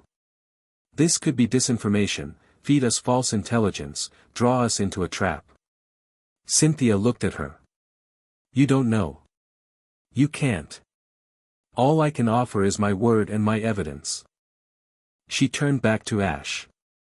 But consider this, if I were working for Cross, why would I bring data that exposes the Foundry's financial fraud? Cross would never sanction leaking information that could lead to criminal prosecution of his people. The financial records alone could put a dozen League officials in prison. Jessie glanced at Ash. He read the look. She makes a good point, but I still don't fully trust her. Ash made his decision. We'll verify the data. If it checks out, we talk next steps. In the meantime, go back to the League. Act normal. Don't give Cross any reason to suspect you've turned. And if the data checks out, then we'll need you for what's coming. All of you, your team, your resources, your reputation. He stood. Cynthia. Why did it take you this long? The question was blunt. Not cruel, but unflinching. Cynthia flinched anyway. Because I wanted to believe the system worked, she said quietly. Because admitting it didn't mean admitting that everything I'd built my career on, every tournament, every title, every public statement about the beauty of the trainer-Pokemon bond, was built on a lie. She met his eyes. I was a coward, Ash. I chose comfort over truth. I won't make that mistake again. Ash held her gaze for a long moment. Then he extended his hand. She shook it. Her grip was firm. We'll be in touch, he said. On the drive back to the safe house, Jessie was quiet for a long time. Then she said, without looking away from the road, she's genuine. You sure? No. But my gut says yes, and my gut has kept me alive through worse odds than this. She shifted gears. The financial data will be the key. If it's real, it gives us something we've never had, legal ammunition. Foundry leadership committing actual crimes, documented and provable. That's not conspiracy theory. That's evidence. And the Nexus timeline? Weeks, she said. If that's accurate, we need to move faster than I'm comfortable with. She glanced at him. But first, your mother. First my mother. The Viridian operation launched at 2 a.m, 41 hours after Pixel's discovery. Ash had wanted to go in immediately. Every hour his mother spent in that facility was an hour of psychological conditioning, an hour of threats and isolation. But Jessie had pulled him aside, gripped his shoulders, and spoken with a ferocity that left no room for argument. If you go in half-cocked, you get caught or killed, and your mother loses the only person fighting for her. You wait. You plan. You do it right. He'd hated every word. And she'd been right about every one of them. The Viridian Foundry facility was a converted office building in the business district, 12 stories, nondescript, the kind of building you walked past every day without looking twice. Perfect cover for an organization that operated in shadows. Meowth's spy network had delivered detailed intelligence. Guard rotations, security systems, entry points. Ash's mother was on the 4th floor, East Wing, in a suite of rooms that were comfortable by prison standards, a bed, a television, a private bathroom, but sealed from the outside, monitored by cameras, and guarded by 2 Foundry operatives at all times. The strike team was small. Ash, Jessie, Domino, and 2 operatives. Speed and stealth over force. They entered through the building's parking garage, which connected to the basement via a service corridor. Kenta had remotely disabled the garage's security cameras 30 seconds before their arrival, replacing the feed with a loop. They moved fast through the basement, past mechanical rooms and storage areas, to a stairwell. Ash led. Pikachu on his shoulder, Persian at his side. He'd left his other Pokémon behind, too conspicuous for an infiltration. This was a scalpel job. In, out, gone. Second floor. Third floor. At the fourth floor landing, Ash paused. Pressed his palm against the stairwell door. Closed his eyes. He could feel her. Not clearly, the building's construction dampened his sensitivity, but enough. A warmth. A familiar frequency that resonated with something deep in his core, the way a child always knows their mother's voice in a crowd. "She's close," he murmured. 40 meters, maybe 50. Jessie checked her watch. Guard rotation in 90 seconds. We move on the changeover. They waited. Ash counted heartbeats. At the 80-second mark, he heard footsteps on the other side of the door, guards changing shifts, a brief window where attention was divided. Now. They flowed through the door. The fourth-floor corridor was carpeted, dimly lit, lined with office doors. 2 guards were at the far end, one departing, one arriving, exchanging a few words. Neither looked toward the stairwell. Domino moved first, silent, impossibly fast. She reached the departing guard before he'd taken 3 steps and put him down with a nerve strike to the neck. He crumpled without a sound. The arriving guard spun, hand going for his radio. Persian materialized from shadows and knocked the radio from his hand with a precisely aimed slash. Pikachu followed up with a low-voltage thunderbolt that locked the guard's muscles. He went rigid and toppled. 12 seconds. No alarms. The door to the suite was electronically locked. Jessie produced a device Kenta had built, a lock scrambler that cycled through frequencies until the mechanism clicked open. 3 seconds. Ash pushed the door open. The suite was exactly as the intelligence described, comfortable, clinical, a gilded cage. A living room with a couch and television. A small kitchenette. A bedroom visible through an open door. His mother was sitting on the couch. She was wearing ordinary clothes, a blouse, slacks, and she looked physically healthy. But her eyes told a different story. They were the eyes of a woman who'd spent weeks in a carefully constructed hell, fed a steady diet of fear and helplessness and the crushing weight of her own enforced silence. She was staring at the television. Not watching it, staring through it, at something only she could see. "Mom." Delia's head snapped up. Her eyes found Ash in the doorway, and for a moment, she didn't believe what she was seeing. Her mouth opened. No sound came out. Her hands gripped the couch cushion so hard her knuckles turned white. Then the dam broke. She was off the couch and across the room in a heartbeat, and she hit Ash so hard she nearly knocked him over. Her arms wrapped around him with a strength that shouldn't have been possible from someone her size, and she buried her face in his chest, and the sounds she made weren't words, they were the raw, ugly, beautiful sounds of a mother who'd been told her son was gone and had just discovered it was a lie. "They said," she choked. "They said you were dangerous, they said you'd been, they said if I contacted you, they'd classify you as hostile and, Ash, they said they'd kill you." He held her. Wrapped his arms around her and held her the way she'd held him 1,000 times as a child, after nightmares, after skinned knees, after every small tragedy of growing up. He held her, and the mask he'd built, the boss, the leader, the cold-eyed strategist, cracked clean open. "I'm here," he said. His voice was thick. "I'm here, Mom. Nobody's going to hurt you. Nobody's going to hurt either of us. Not anymore. I wanted to warn you." She pulled back, grabbed his face, tears streaming. "That night at Oak's lab, I knew. They'd come to me weeks before. They showed me things, told me things. They said you were sick, that your powers were hurting your Pokémon, and I wanted to believe it wasn't true, but they had data and research and," she broke down again. "I should have told you.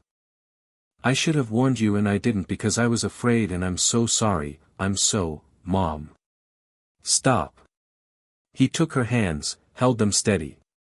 You were protecting me. That's all you've ever done. This isn't your fault. None of this is your fault. Behind him, Jessie stood guard at the door.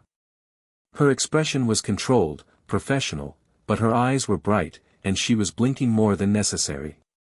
She turned her head slightly, checking the corridor, and Ash caught James's voice in her earpiece asking for a status update. We have the asset, Jessie said into her comm, extraction in progress.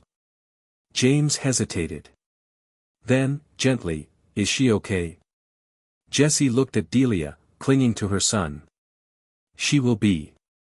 They moved. Ash guided his mother through the corridor, one arm around her shoulders. She was shaking but walking, driven by the adrenaline of rescue and the primal need to stay close to her child. Pikachu rode on her shoulder, it had leaped there instinctively when she'd grabbed Ash, pressing against her cheek, and Delia had grabbed the little mouse with one hand and held it like a lifeline. They were in the stairwell, moving down, when the alarm went off. Not a building alarm, something subtler. A vibration in Ash's pocket. His comm unit, emergency frequency. Boss. Meowth's voice, tight with urgency. We got problems. Foundry response team inbound, 3 vehicles, coming fast. ETA 4 minutes. How? Silent alarm on the suite door. We missed it. Backup system, hardwired, Kenta's scrambler didn't catch it. 4 minutes. They were 2 floors from the garage. It was going to be close. Move faster, Ash said. They ran. Delia kept pace, fueled by terror and determination. Down the stairs, through the basement corridor, into the parking garage. Their vehicle was where they'd left it, a dark SUV with tinted windows, engine idling, an operative named Hannah behind the wheel. They piled in. Ash pushed his mother into the back seat, and Jessie climbed in beside her. Domino took shotgun. Ash slid into the middle row.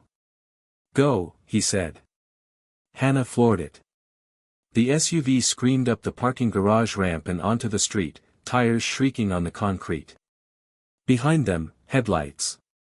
3 vehicles, black, moving fast. Foundry response team.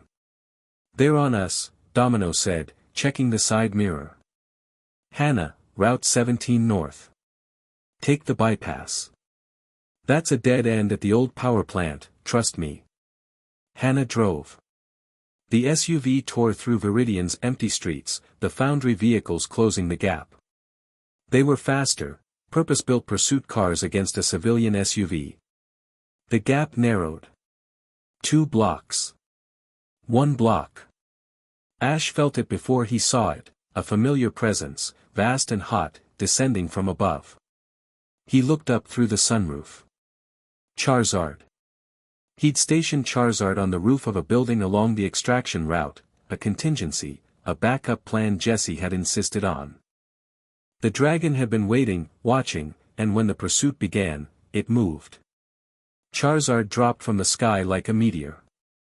It landed on the street between the SUV and the lead pursuit car with an impact that cracked the asphalt, spread its wings to their full terrifying span, and unleashed a flamethrower that turned the road into a river of fire. The pursuit cars screeched to a halt. One tried to swerve and clipped a lamppost. Another fishtailed into a parked vehicle. The third stopped dead, its occupant staring at 40 feet of fire-breathing dragon blocking the road. Charizard roared. The sound echoed off the buildings and rattled windows for 3 blocks. Then it launched itself skyward with a single beat of its massive wings, following the SUV from above like a guardian angel with scales. I love that Pokémon, Domino said with feeling. They were clear of Viridian within minutes. Hannah took back roads, then dirt roads, then no roads at all, navigating by GPS through forest and farmland. Charizard followed overhead, a dark shape against the stars. In the back seat, Delia had stopped shaking. Pikachu was in her lap, and she was stroking the yellow fur with the methodical, meditative focus of someone putting themselves back together one piece at a time. Jessie sat beside her, and at some point during the drive, without either of them acknowledging it, Delia had reached over and taken Jessie's hand. Jessie hadn't pulled away. When they reached the safe house, a farmstead outside Pewter City that James had secured, Ash helped his mother inside. She sat at the kitchen table, and he made her tea with shaking hands, and they sat together in the warm, quiet kitchen while the night faded toward dawn. "The woman who came with you," Delia said eventually, holding the tea in both hands. "The one with the red hair." "Jessie. She's Team Rocket." "She was." "Things are complicated now." Delia looked at him with the X-ray vision that only mothers possessed. "You care about her." It wasn't a question. Ash didn't treat it like one. "She saved my life, Mom. She saved it when nobody else would. And she's been saving it every day since." Delia was quiet for a moment. "Then I'd like to get to know her. When there's time." "There'll be time. Promise me." "I promise." She reached across the table and squeezed his hand. "My boy. My champion." She paused. "They told me terrible things about you. That you were controlling your Pokémon against their will. That you were dangerous. Do you believe them?" "I never believed them." Her voice was fierce, the first flash of the steel that had raised a child alone, that had watched him leave home at 10 and supported every impossible dream he'd ever had. "Not for 1 second. I know what you are, Ash. I've always known. You're the boy who cried when his Caterpie evolved because he was happy for it. You're the boy who stayed up all night with a sick Pikachu and wouldn't leave its side. No data, no research, no man in a suit will ever convince me that what you have with your Pokémon is anything but real." Ash's eyes burned. He blinked hard. "Get some rest, Mom. You're safe here. I've got people standing guard, and Charizard's outside. Where are you going?" "To finish what they started." She looked at him for a long time. Then she stood, kissed his forehead, and walked to the bedroom Jessie had prepared for her. Ash sat at the kitchen table alone, staring at the cup of tea his mother hadn't finished. Outside, Charizard settled on the farmstead's roof with a sound like shifting stone. Pikachu hopped onto the table, sat in front of him, and waited. The door opened. Jessie came in, moving quietly. She sat across from him in the chair Delia had vacated. Neither of them spoke for a while. "She held my hand," Jessie said eventually. "In the car. Your mother held my hand. She does that. Nobody's mother has ever." Jessie stopped. Swallowed. Tried again. "My mother vanished when I was 5. I don't remember being held like that. By anyone's mother." Ash reached across the table. Jessie looked at his outstretched hand. Looked at him. Her eyes were bright with something she'd never allow herself to call tears. She took his hand. They sat in the kitchen of a safe house in the pre-dawn dark, holding hands across a table, and said nothing, because nothing needed to be said. Cynthia's data checked out. Pixel verified every document, cross-referenced every financial record, authenticated every communication log. It was real. And it was devastating. The Foundry had been siphoning League funds for 23 years. Millions in research grants redirected to Archon development. Billions in infrastructure spending funneled through shell companies. A web of financial fraud so vast and intricate it implicated dozens of League officials across 6 regions. "This is a bomb," Pixel said, laying out the analysis for Ash, Jessie, and James. "If this goes public, not leaked on social media, but actually public, in a way that demands response, the League can't survive it. Not in its current form." "Then we make it public," Ash said. "But not yet. Not until we're ready to follow through. If we drop this bomb and can't capitalize on the chaos, Cross will spin it, suppress it, and come after us harder than ever. The silf operation, Jessie said. Ash nodded. They'd been planning it for 2 weeks, the biggest strike yet. Silf Company's headquarters in Saffron City had been quietly repurposed by the foundry as their primary archon research hub on the mainland. The original silf staff had been replaced or absorbed. The building's legendary security systems, designed to protect the world's most advanced Pokemon technology, now protected the foundry's darkest project. Taking Silph Tower would accomplish 3 objectives simultaneously. First, it would seize or destroy the mainland archon research, setting the project back months. Second, it would give them a physical headquarters in a major city, a visible, defensible position that announced their presence to the world. Third, it would force a confrontation with the foundry's military arm, which meant Lance. Ash had been waiting for Lance. Timeline, he said. Jessie pulled up the operational plan, a document she'd been refining daily, arguing over with Ash nightly, honing into something razor-sharp. 3 days. We hit Silph at dawn, when the facility is at minimum staffing. Domino's team takes the eastern approach, ground floor, secure the lobby and cut external communications. James coordinates from a mobile command post 2 blocks north. Meowth's network handles surveillance and counterintelligence. And the main assault? You and me. Through the front door. She paused. With everything we've got. Ash studied the plan. It was good. Jessie's work was always good, meticulous, layered, accounting for variables he wouldn't have considered. But the core of it was audacious in a way that was pure Ash, a direct assault on the foundry's most important mainland facility, in broad daylight, in the middle of a major city. Cross will send Lance, Ash said. Almost certainly. Lance is his enforcer. When Cross needs something destroyed, Lance destroys it. Good. Ash's voice was flat. I have things to say to Lance. Jessie looked at him. She recognized the cold focus in his eyes, the same look he got before every major operation. But this time, underneath the focus, something else. Something personal. Don't let it be about revenge, she said quietly. It's not about revenge. Ash. He met her eyes. He stood in Oak's lab and took my Pokemon out of my hands. He looked me in the eye and said, I'm sorry, and walked out with my family in a box. That's not something I can forget. I'm not asking you to forget. I'm asking you not to let it cloud your judgment. It won't. Promise me. He held her gaze.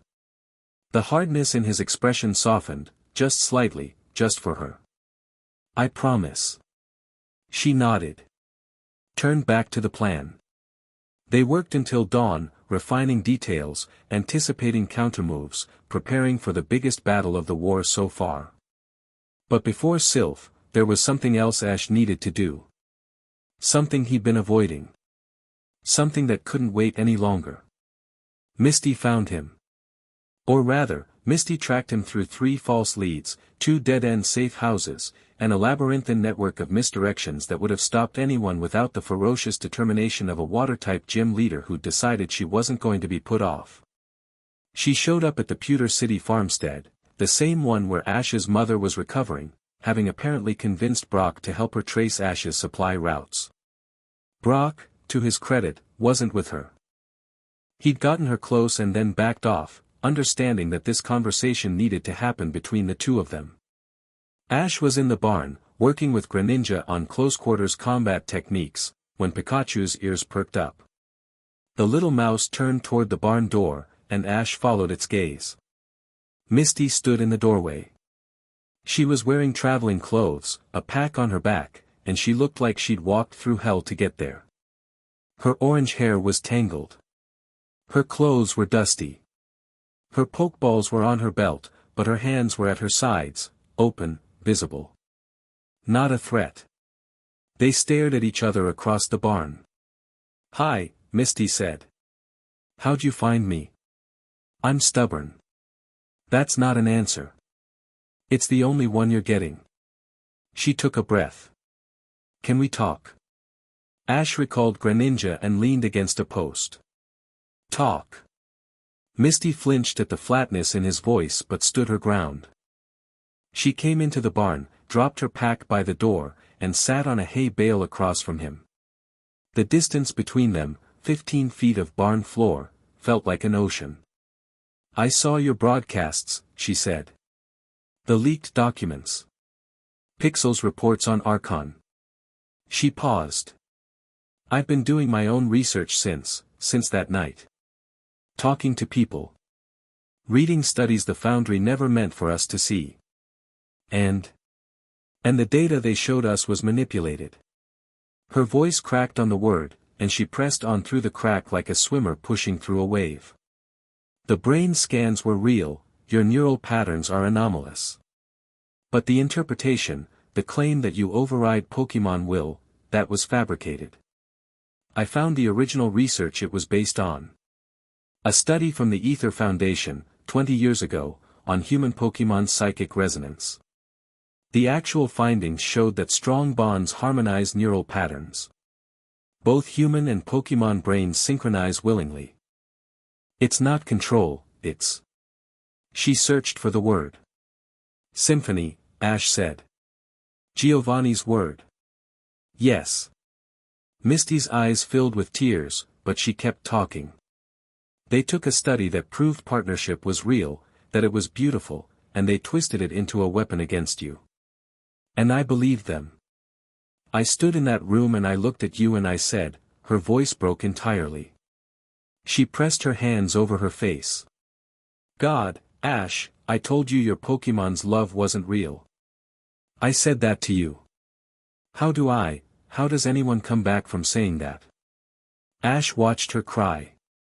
He felt complicated things. A year ago, he would have crossed the distance, hugged her, told her it was okay. That Ash would have forgiven instantly, reflexively, because forgiveness was easier than sitting with the pain. That Ash was gone. You can't, he said.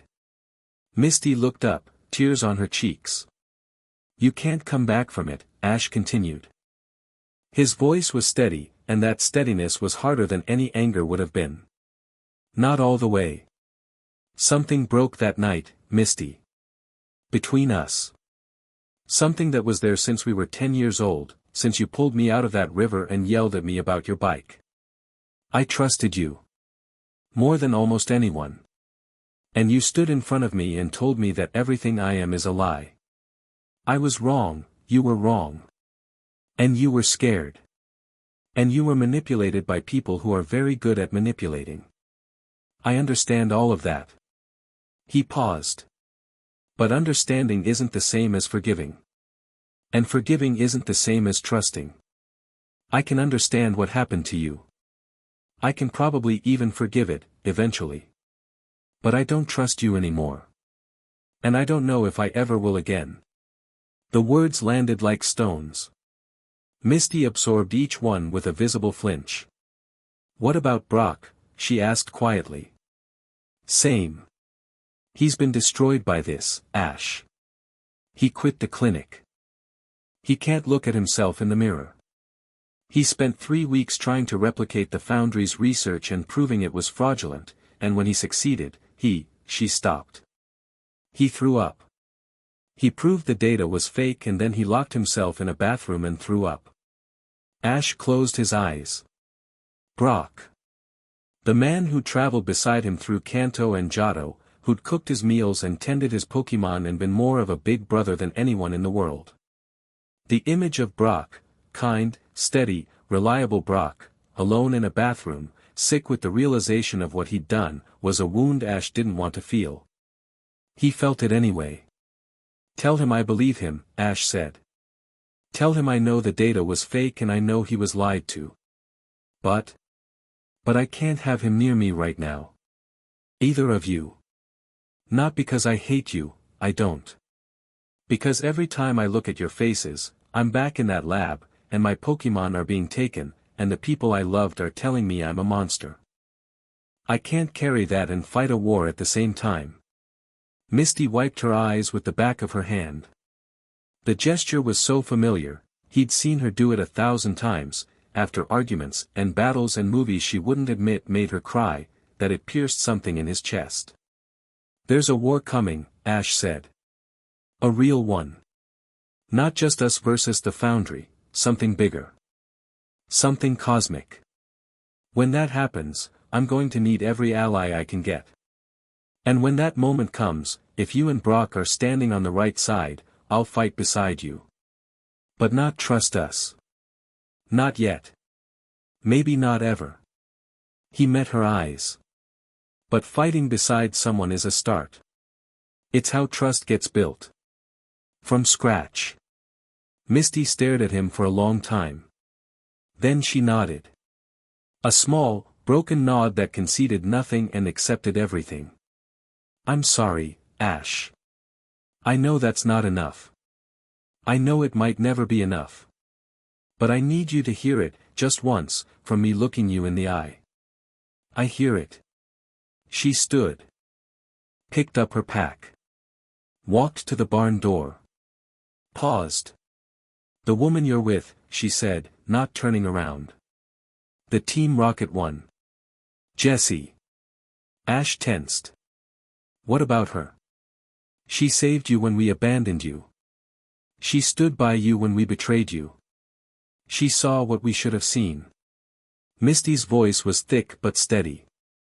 "Take care of her. She deserves someone who won't let her down." She left. Ash heard her footsteps crossing the farmyard, growing fainter. He heard her Starmie's pokeball activate, heard the rush of water as she surfed away toward whatever came next for her. He stood in the barn for a long time. Pikachu climbed onto his shoulder and pressed against his neck. "Pika Pie. Yeah, buddy. That was hard." Pikachu nuzzled him. Outside, Charizard rumbled from the roof. It had heard everything, felt everything through the bond. Its reassurance flowed into Ash like warm water, steadying him. He straightened up. Breathed. Let the emotion pass through him without drowning in it. 3 days to Silph Tower. He had work to do. Dawn over Saffron City painted the skyscrapers in gold and amber. Silph Tower rose above them all, 63 stories of glass and steel, the crown jewel of Pokemon industry, now hollowed out and repurposed as the Foundry's mainland fortress. Ash stood 3 blocks north, on the roof of a parking structure, looking at the tower through binoculars. Jessie was beside him. Behind them, the assault team made final preparations, 57 operatives, the largest force Ash had ever deployed. Plus Pokemon. A lot of Pokemon. "Communications are set," James's voice said through the comm. He was in the mobile command post, a repurposed delivery truck parked in an alley, bristling with antenna arrays and monitoring equipment. "All teams check in. East team ready." Domino's voice, crisp and professional. "North team ready. Solana, leading the support contingent. Surveillance clear. Meowth, somewhere in the city's ductwork with a network of Rattata, monitoring Foundry responses. No movement from the League garrison. Cross hasn't tipped M off yet." "He will," Ash said. "The moment we hit the front door, he'll scramble everything he's got. We need to be inside and dug in before that happens." "Then stop standing around and let's go," Jessie said. Ash lowered the binoculars. Looked at her. She was dressed in tactical black, her hair pulled back tight, her pokeballs on a belt that also held smoke grenades, a communications unit, and a combat knife she'd taken from Domino's armory. She looked like she'd been born for this. "Ready?" he asked. "I was born ready." She caught his look. "What?" "Nothing. You just look. If you say, 'beautiful,' right now, I will end you." "I was going to say, 'terrifying.'" She grinned. "Sharp, fierce, all edges. Better. All teams. Execute." Domino's eastern team hit the ground floor simultaneously with a diversionary explosion on the tower's south side, a controlled blast that blew out windows and triggered fire alarms, drawing Foundry security toward the wrong threat. In the confusion, Domino's people swept into the lobby, neutralizing the reception desk guards and seizing the building's internal communication hub within 90 seconds. Ash and Jessie went through the front door. Not metaphorically. Charizard blew the reinforced glass entrance apart with a point-blank flamethrower, and Ash walked through the flames without breaking stride. Pikachu rode his shoulder, sparking. Persian flanked his left. Jessie was on his right, Sevaper coiled at her feet, Wobbuffet waddling behind with the placid determination of a Pokémon that had turned absolute defense into an art form. The lobby was chaos. Foundry personnel scrambling, alarms screaming, fire suppression systems activating. 2 Foundry operatives tried to engage, their Pokémon, a Weevil and an Electivire, charged forward. Ash didn't slow down. Infernape. Lucario. 2 flashes of light. Infernape intercepted the Electivire mid-stride, hitting it with a Mach Punch that redirected its momentum into a marble pillar. Lucario materialized in front of the Weevil, blocked its Night Slash with a Bone Rush staff formed from pure aura, and drove it backward with a force palm that cracked the tile floor. Both Foundry Pokémon went down in seconds. Their trainers stared. Ash walked past them. Lobby secured, Domino's voice crackled. Elevators disabled. Stairwells are open. Jessie, take your team to the research levels. Floors 30 through 40. Seize or destroy every archon component you find. On it. Jessie moved, Sevaper and Salazzle flowing beside her, heading for the east stairwell with a strike team of 8. Ash took the west stairwell. Up. Floor by floor, clearing Foundry resistance as he went. Pikachu and Infernape handled most of it. The Foundry operatives were well trained but not prepared for the sheer intensity of Ash's Pokémon. These weren't League Rangers fighting by the rules.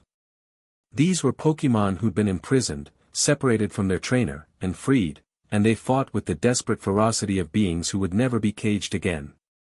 By the 15th floor, Foundry resistance began to stiffen. Better equipped operatives, heavier Pokémon, coordinated defensive positions. Ash adapted. Sent Snorlax ahead as a living battering ram, using the massive Pokémon's bulk to absorb attacks and clear corridors. Greninja flanked through ventilation shafts, appearing behind defensive lines and dismantling them from the rear. The building shook. From the middle floors, Ash heard Jessie's assault, explosions, the screech of Sevaper's attacks, the distinctive tone of Wobbuffet's counter reflecting something massive back at its source.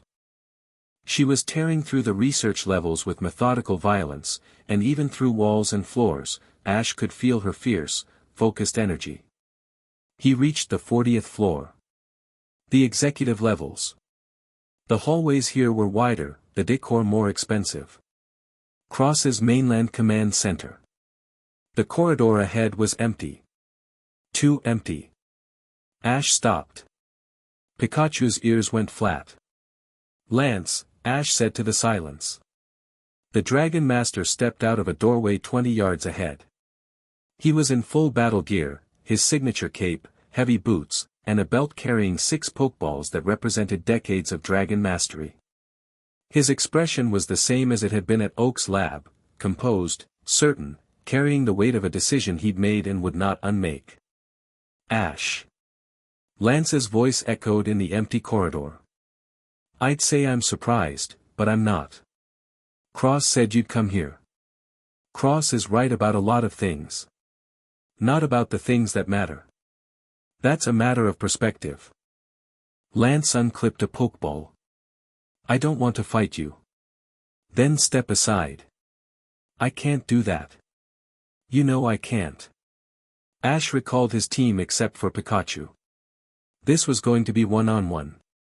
He could feel it, the shape of the confrontation demanding it, 2 champions facing each other with everything on the line. You took my Pokémon, Ash said. Carried them out of Oak's lab in a box while I watched. I did what I believed was right. You did what Cross told you was right. There's a difference. Lance's jaw tightened. Cross showed me the data. The research was fake. You know that now. You've seen our broadcasts. You've seen Pixel's analysis. You know the foundry fabricated the evidence against me. What I know is that the world needs order. Structure. The bond between humans and Pokemon is powerful, maybe too powerful. Someone has to manage it. Manage it? They're enslaving legendaries, Lance. I ripped an archon implant off an NTI with my bare hands. I looked into its eyes and saw a god reduced to a machine. Is that your order? Is that your structure? Lance flinched. The first crack. Archon is a tool. Like any tool, it can be misused. It's not being misused. It's being used exactly as designed. Cross built it to control. To dominate. To strip away everything that makes the Pokemon bond meaningful and replace it with obedience. Ash's voice dropped. Quiet. Dangerous. You know this, Lance. You've known it for a while. That's why you're here alone instead of with a full foundry tactical team. Because part of you wants me to stop this, and you can't admit it. The silence that followed was heavy enough to bend steel. Lance released his Dragonite. The massive dragon materialized in the corridor, barely fitting between the walls, its wings folded tight, its eyes fixed on Ash with the focused intensity of a Pokemon that had battled champions for decades. Prove me wrong, then, Lance said. His voice was raw. Stripped down. Not a villain's challenge, a warrior's plea. Beat me. Prove that your bond is real. Prove that Cross is wrong about everything. Because if you can't, he swallowed. If you can't, then maybe he's right, and I was right to do what I did, and at least I can sleep at night. Ash looked at Pikachu. The little mouse looked back. Brown eyes met brown eyes. A decade of partnership. A lifetime of trust. Pikachu, Ash said. Let's show him. Pika. Pikachu leaped from Ash's shoulder, and the corridor exploded. Dragonite opened with Dragon Rush, a full-body charge wreathed in draconic energy that tore up the floor tiles and sent shockwaves bouncing off the walls. The dragon filled the corridor, massive, unstoppable. Quick attack. Under it. Pikachu became a yellow blur, sliding under Dragonite's charge with millimeters to spare, and came up behind the dragon with an iron tail that connected with the back of Dragonite's knee. The dragon stumbled, just slightly, just enough. Thunder. Not thunderbolt. Thunder. The full force of Pikachu's electrical power, channeled through a body that had been training for war. The bolt hit Dragonite's center mass, and the dragon roared, not in defeat, but in pain. It turned, jaws blazing with dragon breath, and swept the corridor with blue-white fire. Pikachu dodged. Barely. The dragon breath scorched the wall where it had been standing, melting the paint and buckling the metal underneath. Lance was calling attacks now, calm, precise, experienced. Dragonite's thunder punch came down like a hammer. Pikachu met it with Electroweb, tangling the dragon's fist, buying a half-second. Volt tackle. Pikachu charged. Its entire body wreathed in electricity, faster than anything its size should be able to move. It hit Dragonite in the chest, and the impact blew out the windows on both sides of the corridor. Glass rained into the Saffron City morning. Wind howled through the openings. Dragonite staggered. Caught itself. Responded with Hyper Beam, a point-blank blast of pure energy that Pikachu dodged by a hair's breadth, the beam punching through the wall behind it and continuing through 2 more walls before detonating somewhere in the building's interior. The fight was destroying the floor.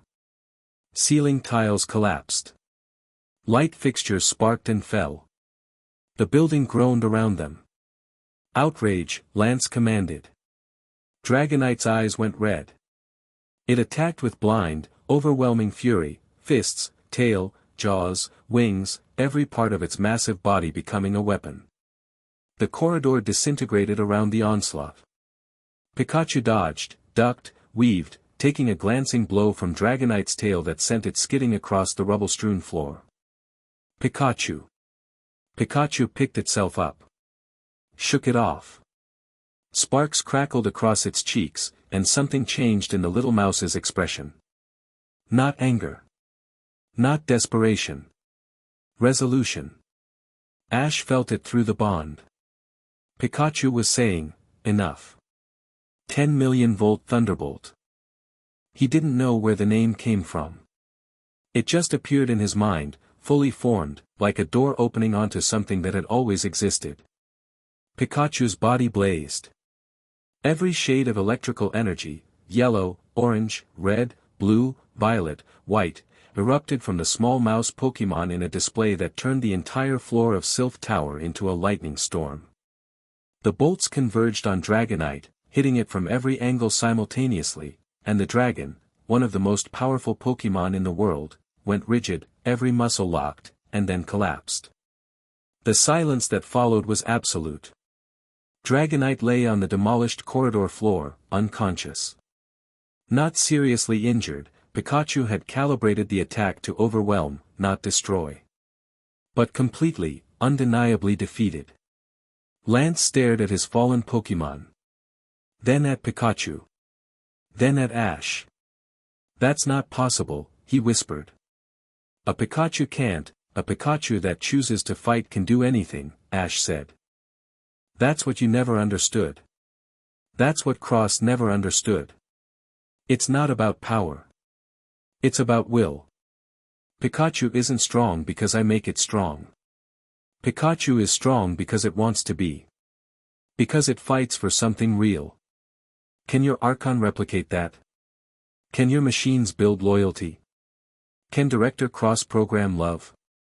Lance's hand hung at his side, halfway to another Pokeball, frozen. You told me something once, Ash said, stepping forward. Years ago, at the Lake of Rage. You said a true champion fights for the bond between humans and Pokémon.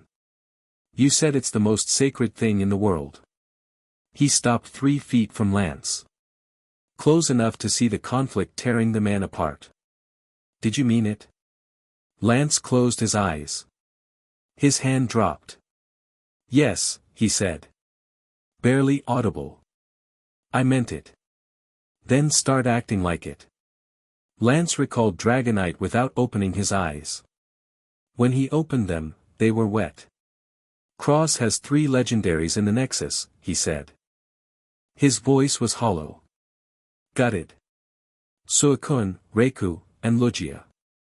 Full Archon override. He's planning to use them to draw Arceus out. Force a confrontation on his terms. How long? Days. Maybe less. The Nexus is nearly complete.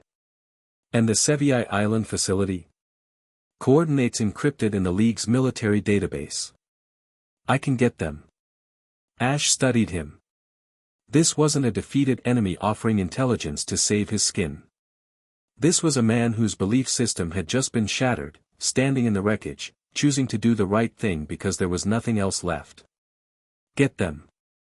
Deliver them to James at the mobile command post. Ash paused. And Lance? The next time someone hands you research that says a child's bond with his Pokémon is a weapon, maybe do your own homework. Lance flinched. Nodded. Walked past Ash toward the stairwell without another word. Ash watched him go. Pikachu climbed back onto his shoulder, exhausted but triumphant. The little mouse pressed against Ash's cheek. You were incredible, Ash murmured. You know that? Cha. The building shuddered. From below, an explosion, Jessie's team hitting something important on the research levels. Ash's calm crackled. Boss.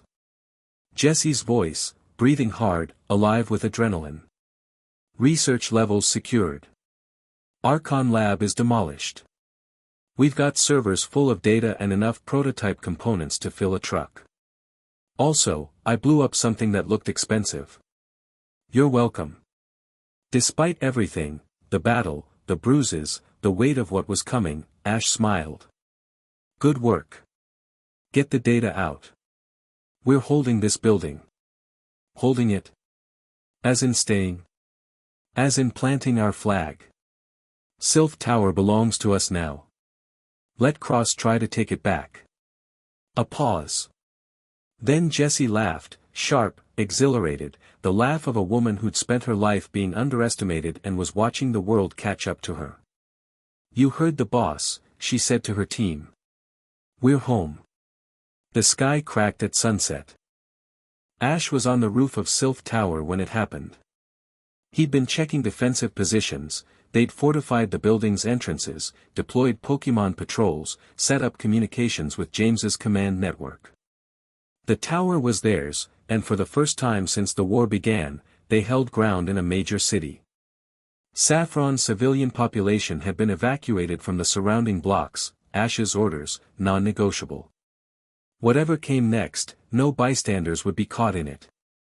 He was looking west, watching the sun descend toward the city skyline, when the sky split. Not gradually. Not with any warning. One moment, the sky was amber and gold and ordinary. The next, a line of light appeared, running from horizon to horizon, as if reality itself had been scored with a cosmic blade. The line widened. Through the gap, golden radiance poured down, not sunlight, not any light that belonged to the natural world. Something older. Something that predated the sun. And in that radiance, an eye. Vast beyond comprehension. Golden, with a pupil that contained galaxies, or maybe that was galaxies, dimensions folded into a single point of observation. The eye of Archus. The eye of God. It looked down at the world. At every human, every Pokemon, every bond and every broken bond, every partnership and every betrayal. It saw everything. It understood everything. And it was angry. The moment lasted 5 seconds. 5 seconds in which every Pokemon on the planet went still, not frozen, not controlled, but listening. Listening to something that spoke in a language older than sound, a language woven into the fabric of existence itself. Then the crack closed. The golden light faded. The sky returned to normal. But the world didn't. Ash stood on the rooftop, heart hammering, Pikachu rigid on his shoulder. He could still feel it, the echo of that cosmic attention, like the afterimage of a lightning flash burned into his retinas. Archus had looked at the world, and it had found it wanting. His calm buzzed. James's voice, shaken, boss. We're getting reports from everywhere. Every region, every city. Every Pokemon in the world just stopped moving for 5 seconds. The League is panicking. Nobody knows what happened. I do, Ash said quietly. Archus is waking up. The Covenant is failing. What does that mean? It means we're out of time. Jessie found him on the roof 10 minutes later. She was covered in dust from the day's battle, her hair escaping its tie in wild strands, a bruise darkening along her jawline. She sat down beside him on the rooftop ledge, 63 stories above Saffron City, and looked at the sky where the crack had been. Everyone felt it, she said. Even people who've never bonded with a Pokemon. Everyone in the city stopped and looked up. It was a warning. Or maybe a countdown. To what? Severance. If Cross fires the Nexus, if he tries to capture Archus, Archus will respond. And the response won't be targeted. It'll be absolute. Every bond between human and Pokemon, everywhere, permanently broken. Jessie was quiet for a long time. The city below them was still, no traffic, no noise, an eerie post-apocalyptic calm that had nothing to do with the battle and everything to do with 5 seconds of divine attention. Can you stop it? She asked. I don't know. Wrong answer. Can you stop it? He looked at her. The bruise on her jaw. The fire in her eyes. The absolute refusal to accept impossible odds, honed by a lifetime of being told she wasn't good enough. Yes, he said. But I might not come back. Also the wrong answer. Jessie, you come back. She grabbed the front of his jacket, pulled him close. Her eyes were fierce and bright and terrified and magnificent. You go to that island, you stop Cross, you deal with the God thing, and you come back. That's the plan. That's the only plan. There is no version of this where you don't come back. Understood? Jessie, if Archus understood. He looked at her. This woman. This impossible, fierce, stubborn, brilliant, broken, beautiful woman who'd climbed through a hole in a wall and changed his life. Understood, he said. She kissed him. Hard, desperate, with everything she had, every year of loneliness, every failed dream, every moment of joy she'd found in him. He kissed her back the same way, and on the rooftop of a conquered tower, with the world trembling on the edge of catastrophe, they held each other like the universe could end and this would still matter. When they pulled apart, Jessie pressed her forehead against his. You'd better win, she said. For you. Always. She punched his shoulder. Softer than usual. Don't get sappy on me, boss. Too late. She laughed. It was watery and raw and real, and it was the best sound Ash had ever heard. They stayed on the roof until the stars came out. Below them, their people, their army, their family, settled into the tower, setting up defenses, processing intelligence, preparing for the final battle. Charizard circled overhead in slow, protective loops. Persian sat behind them like a stone sentinel. Pikachu dozed in Ash's lap, one ear twitching, dreaming of lightning. Jessie leaned against him, and her breathing slowed, and for a few minutes she slept, actually slept, the first real sleep she'd had in days, trusting him to keep watch. He held her and looked at the stars and felt the ring on his finger and thought about the boy who'd left Pallet Town with a dream and a stubborn Pikachu. That boy was gone. But what he'd become, what Jessie and Pikachu and the war and the betrayal and the fire had forged him into, was something the boy could never have imagined. Not a champion. Not a villain. Not a hero. Something new. And tomorrow, he would face a god. The intelligence from Lance arrived at midnight. James decrypted it in minutes. Lance had used a personal cipher, not a League One, confirming he'd sent it himself rather than through foundry channels. The data was comprehensive: coordinates for the Sevii Island facility, structural blueprints, defense layouts, personnel numbers, and a detailed technical schematic of the Archon Nexus itself. Ash studied the schematic on the tower's main display, surrounded by his war council, Jessie, James, Meowth, Sabrina, Domino, Kenta, Solana. The Nexus is built around a central emitter array, James explained, highlighting components on the schematic. Concentric rings of archon technology, designed to generate a containment field capable of holding a deity-level Pokémon. The three captive legendaries, Suicune, Raikou, Lugia, serve as power sources. Their life force is being drained to fuel the Nexus. That's killing them, Sabrina said flatly. Slowly, yes. Cross has calculated that they'll survive long enough to power the Nexus for a single activation cycle, approximately 10 minutes. In that window, the Nexus fires a beam into what he's calling the divine frequency, the dimensional space where Archus exists. The beam is designed to lure Archus into physical manifestation and then trap it within the containment field. And if it works? Domino asked. Then Cross has Archus on a leash. He rewrites the covenant. He becomes, for all practical purposes, the most powerful being in existence. And if it doesn't work? Sabrina answered. Archus executes the severance. Every bond between human and Pokémon breaks. Permanently. Everywhere. Silence. Heavy as a funeral. How do we stop it? Ash asked. The Nexus has a weakness, James said, zooming in on the schematic. The containment field requires all three power sources, the legendaries, to be active simultaneously. If even one is freed, the field can't generate enough energy to contain Archus. The nexus becomes useless. So we free one of the legendaries. At minimum. But the legendaries are in the nexus chamber itself, which is at the center of the facility, behind every layer of defense Cross has. And freeing them means removing archon implants that are hardwired into their nervous systems, the same way the NTI's was. I've done it before. On one legendary that you had physically restrained. These three are being used as power sources, they're in active containment, energy being drawn from them continuously. You can't just walk up and pull the plug. Then I'll need a distraction, Ash said. He looked at Jessie. A big one. She smiled. That dangerous smile.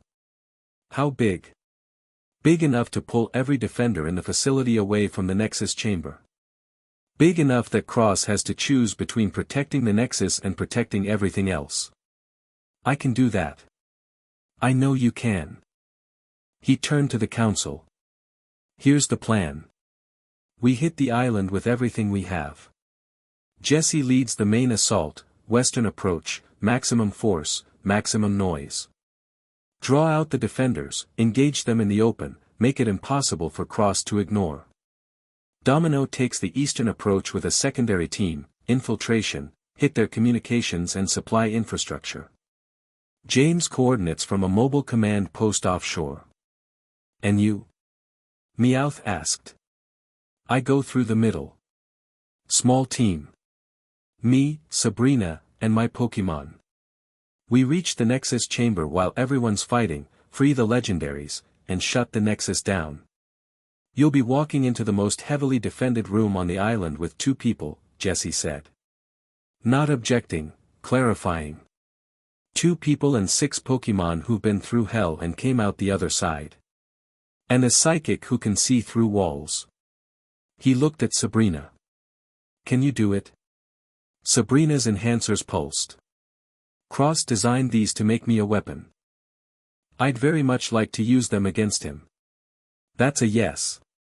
Ash looked around the table one last time. His people. His council. The family he'd built from the wreckage of the one he'd lost. We leave at dawn. 12 hours from now, this ends. One way or another. Nobody spoke. Nobody needed to. They filed out, each to their own preparations, leaving Ash alone in the command center with the schematic of the Nexus glowing on the screen. He stared at it. Felt the ring on his finger. Felt Pikachu's weight on his shoulder. Felt, faintly, the distant attention of something golden and vast, watching. Waiting. Judging. I'm coming, he thought, not knowing if the thought reached its target. Whatever you are, whatever you want, I'm coming.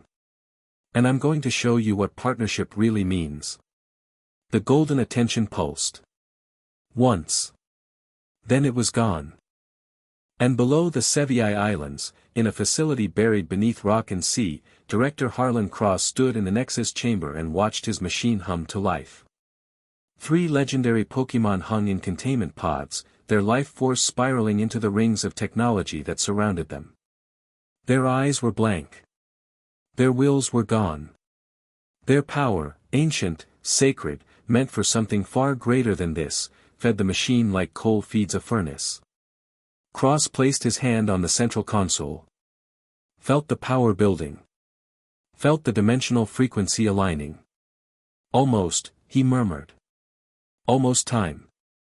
Above him, unseen, unfelt, the hairline crack in reality widened by another fraction of a degree. And in the deepest chamber of existence, Archus opened its eyes. Chapter 4, The Crown, 10,000 plus words primary conflict, God-level threat / final confrontation / emotional resolution. The convergence, all forces move toward the foundry's primary installation on Mt. Silver, where Cross has built the Archon Nexus, a massive device designed to capture and override Archus when it manifests. Reality distortions intensify. Pokemon everywhere are panicking or going silent. The Covenant is failing. The Alliance, Ash doesn't fight this alone. Cynthia brings her resources. Misty and Brock, having fully learned the truth, arrive with reinforcements from the Gym Leader Network, many of whom have broken from the League. Even some former Foundry soldiers defect when they realize what Cross intends. Ash stands before this unlikely coalition, and when Misty and Brock step forward, there's a moment of raw tension. Brock speaks first, "We failed you. We know that. Let us make it right." Ash looks at them for a long time. Then, "Stay on my flank. Don't get in my way." It's not forgiveness. But it's a door left open. The assault on M. Silver, multi-front battle. This is the largest action sequence in the story. New Team Rocket, defected gym leaders, and Cynthia's forces hit the mountain from 3 directions. The Foundry throws everything at them: Archon-controlled Pokemon, elite soldiers, automated defenses. Jessie leads the Western assault with a ferocity that shocks everyone who ever dismissed her. She's not the bumbling villain from years past, she's a commander, and her Pokemon, now properly trained and powerful, devastate entire defensive lines. James and Meowth handle disrupting communications and supply, using cunning and subterfuge rather than brute force. There's a moment where James faces down a Foundry officer who sneers at him as Team Rocket's clown, and James calmly defeats him with a perfectly executed strategy, then adjusts his collar. Clowns make people laugh. I make them disappear. Ash vs. Cross. Ash reaches the summit. Cross is waiting, not in a control room, but standing in the open, the Archon Nexus humming behind him, the sky above them split open with golden light. Arceus is coming. Cross is calm. Philosophical. He makes his case. Ash's power proves that the bond between humans and Pokemon is evolving beyond control. What happens when someone with Ash's gift decides to use it for conquest? I'm not building a cage, Ash. I'm building a guardrail. For the species that comes after you. Ash's response is not a speech. He releases his full team. Pikachu, Charizard, Greninja, Infernape, Sceptile, Lucario. All of them. They don't wait for commands, they move with him, as him. Cross activates the Archon-controlled legendaries. The battle is apocalyptic. Legendary Pokemon versus Ash's team, but Ash's Pokemon fight with something the Archon-controlled ones don't have: will. The fight pushes Ash to his absolute limit. Cross pilots the battle from the Nexus controls, adapting, countering, nearly winning multiple times. The breaking point, Cross fires the Archon Nexus. A beam of light spears into the golden rift in the sky. Arceus screams, a sound that brings every human and Pokemon on the planet to their knees. The Nexus is trying to capture a god. And for a horrifying moment, it's working. Ash feels it, the bond between humans and Pokemon straining, tearing. Pokeballs across the world flicker. Pokemon look at their trainers with confusion, fear. The severance is beginning. Jessie arrives. Jessie fights her way to the summit. She's battered, bleeding, magnificent. She doesn't come to be rescued, she comes to fight beside him. Together, they assault the Nexus. Jessie's Pokemon create an opening, Ash and Pikachu drive through. Confronting Arceus, Ash reaches the Nexus core and doesn't try to shut it down, he steps into the beam. He enters the space between, a void where Arceus exists. The god is in agony, furious, ready to execute the severance. Ash doesn't fight. He doesn't beg. He does what he's always done, he connects. He shows Arceus the truth, not through words, but through his bond. Every partnership. Every friendship between human and Pokemon. The Foundry doesn't represent humanity. This does. The Covenant isn't broken, it's being defended. Arceus looks through Ash's soul and sees everything, the betrayal, the pain, the rage, and beneath it all, the love that never died. The same love that a 10-year-old boy felt when a stubborn Pikachu first shocked him and then saved him. Archus withdraws the severance. The golden eye closes. But it leaves something with Ash, a mark, a blessing, an acknowledgement. The chosen one, verified by God. The fall of Cross, Ash emerges from the beam. The nexus shatters. Cross stares in disbelief.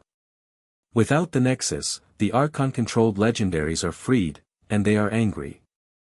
Cross is left standing alone, powerless, his life's work in pieces. He doesn't go down fighting. He sits down, looks at the sky, and says, "I was right about one thing. You are beyond anything we can control." Ash looks at him. That's why control was never the answer. Cross is taken into custody, not killed, not brutalized. Judged by the world he tried to cage. The freed legendaries disperse peacefully. Lugia looks at Ash before leaving and dips its head, respect, from a god to the man who saved the Covenant. Resolution, the foundry is exposed. The League is dismantled and rebuilt under new leadership, not by Ash, who wants no part of it, but by people like Cynthia and the freed gym leaders. Ash's name is cleared. His championship is restored. But Ash doesn't go back. The new order, Ash keeps Team Rocket, but it's not Team Rocket anymore. It's something new. An organization that exists outside the League, protecting Pokémon and trainers alike, operating in the spaces where bureaucracy fails. Jessie stands beside him, not behind him. She's not his subordinate, she's his partner. His queen, in every way that matters.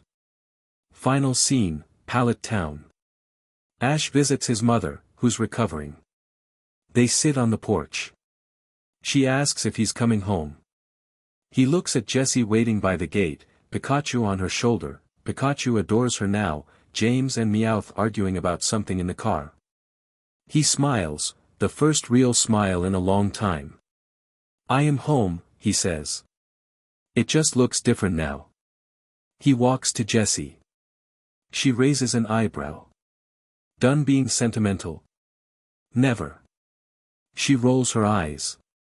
Takes his hand. They walk into whatever comes next. Together. The end. Thank you for watching this video. Please be sure to subscribe to our channel and like this video.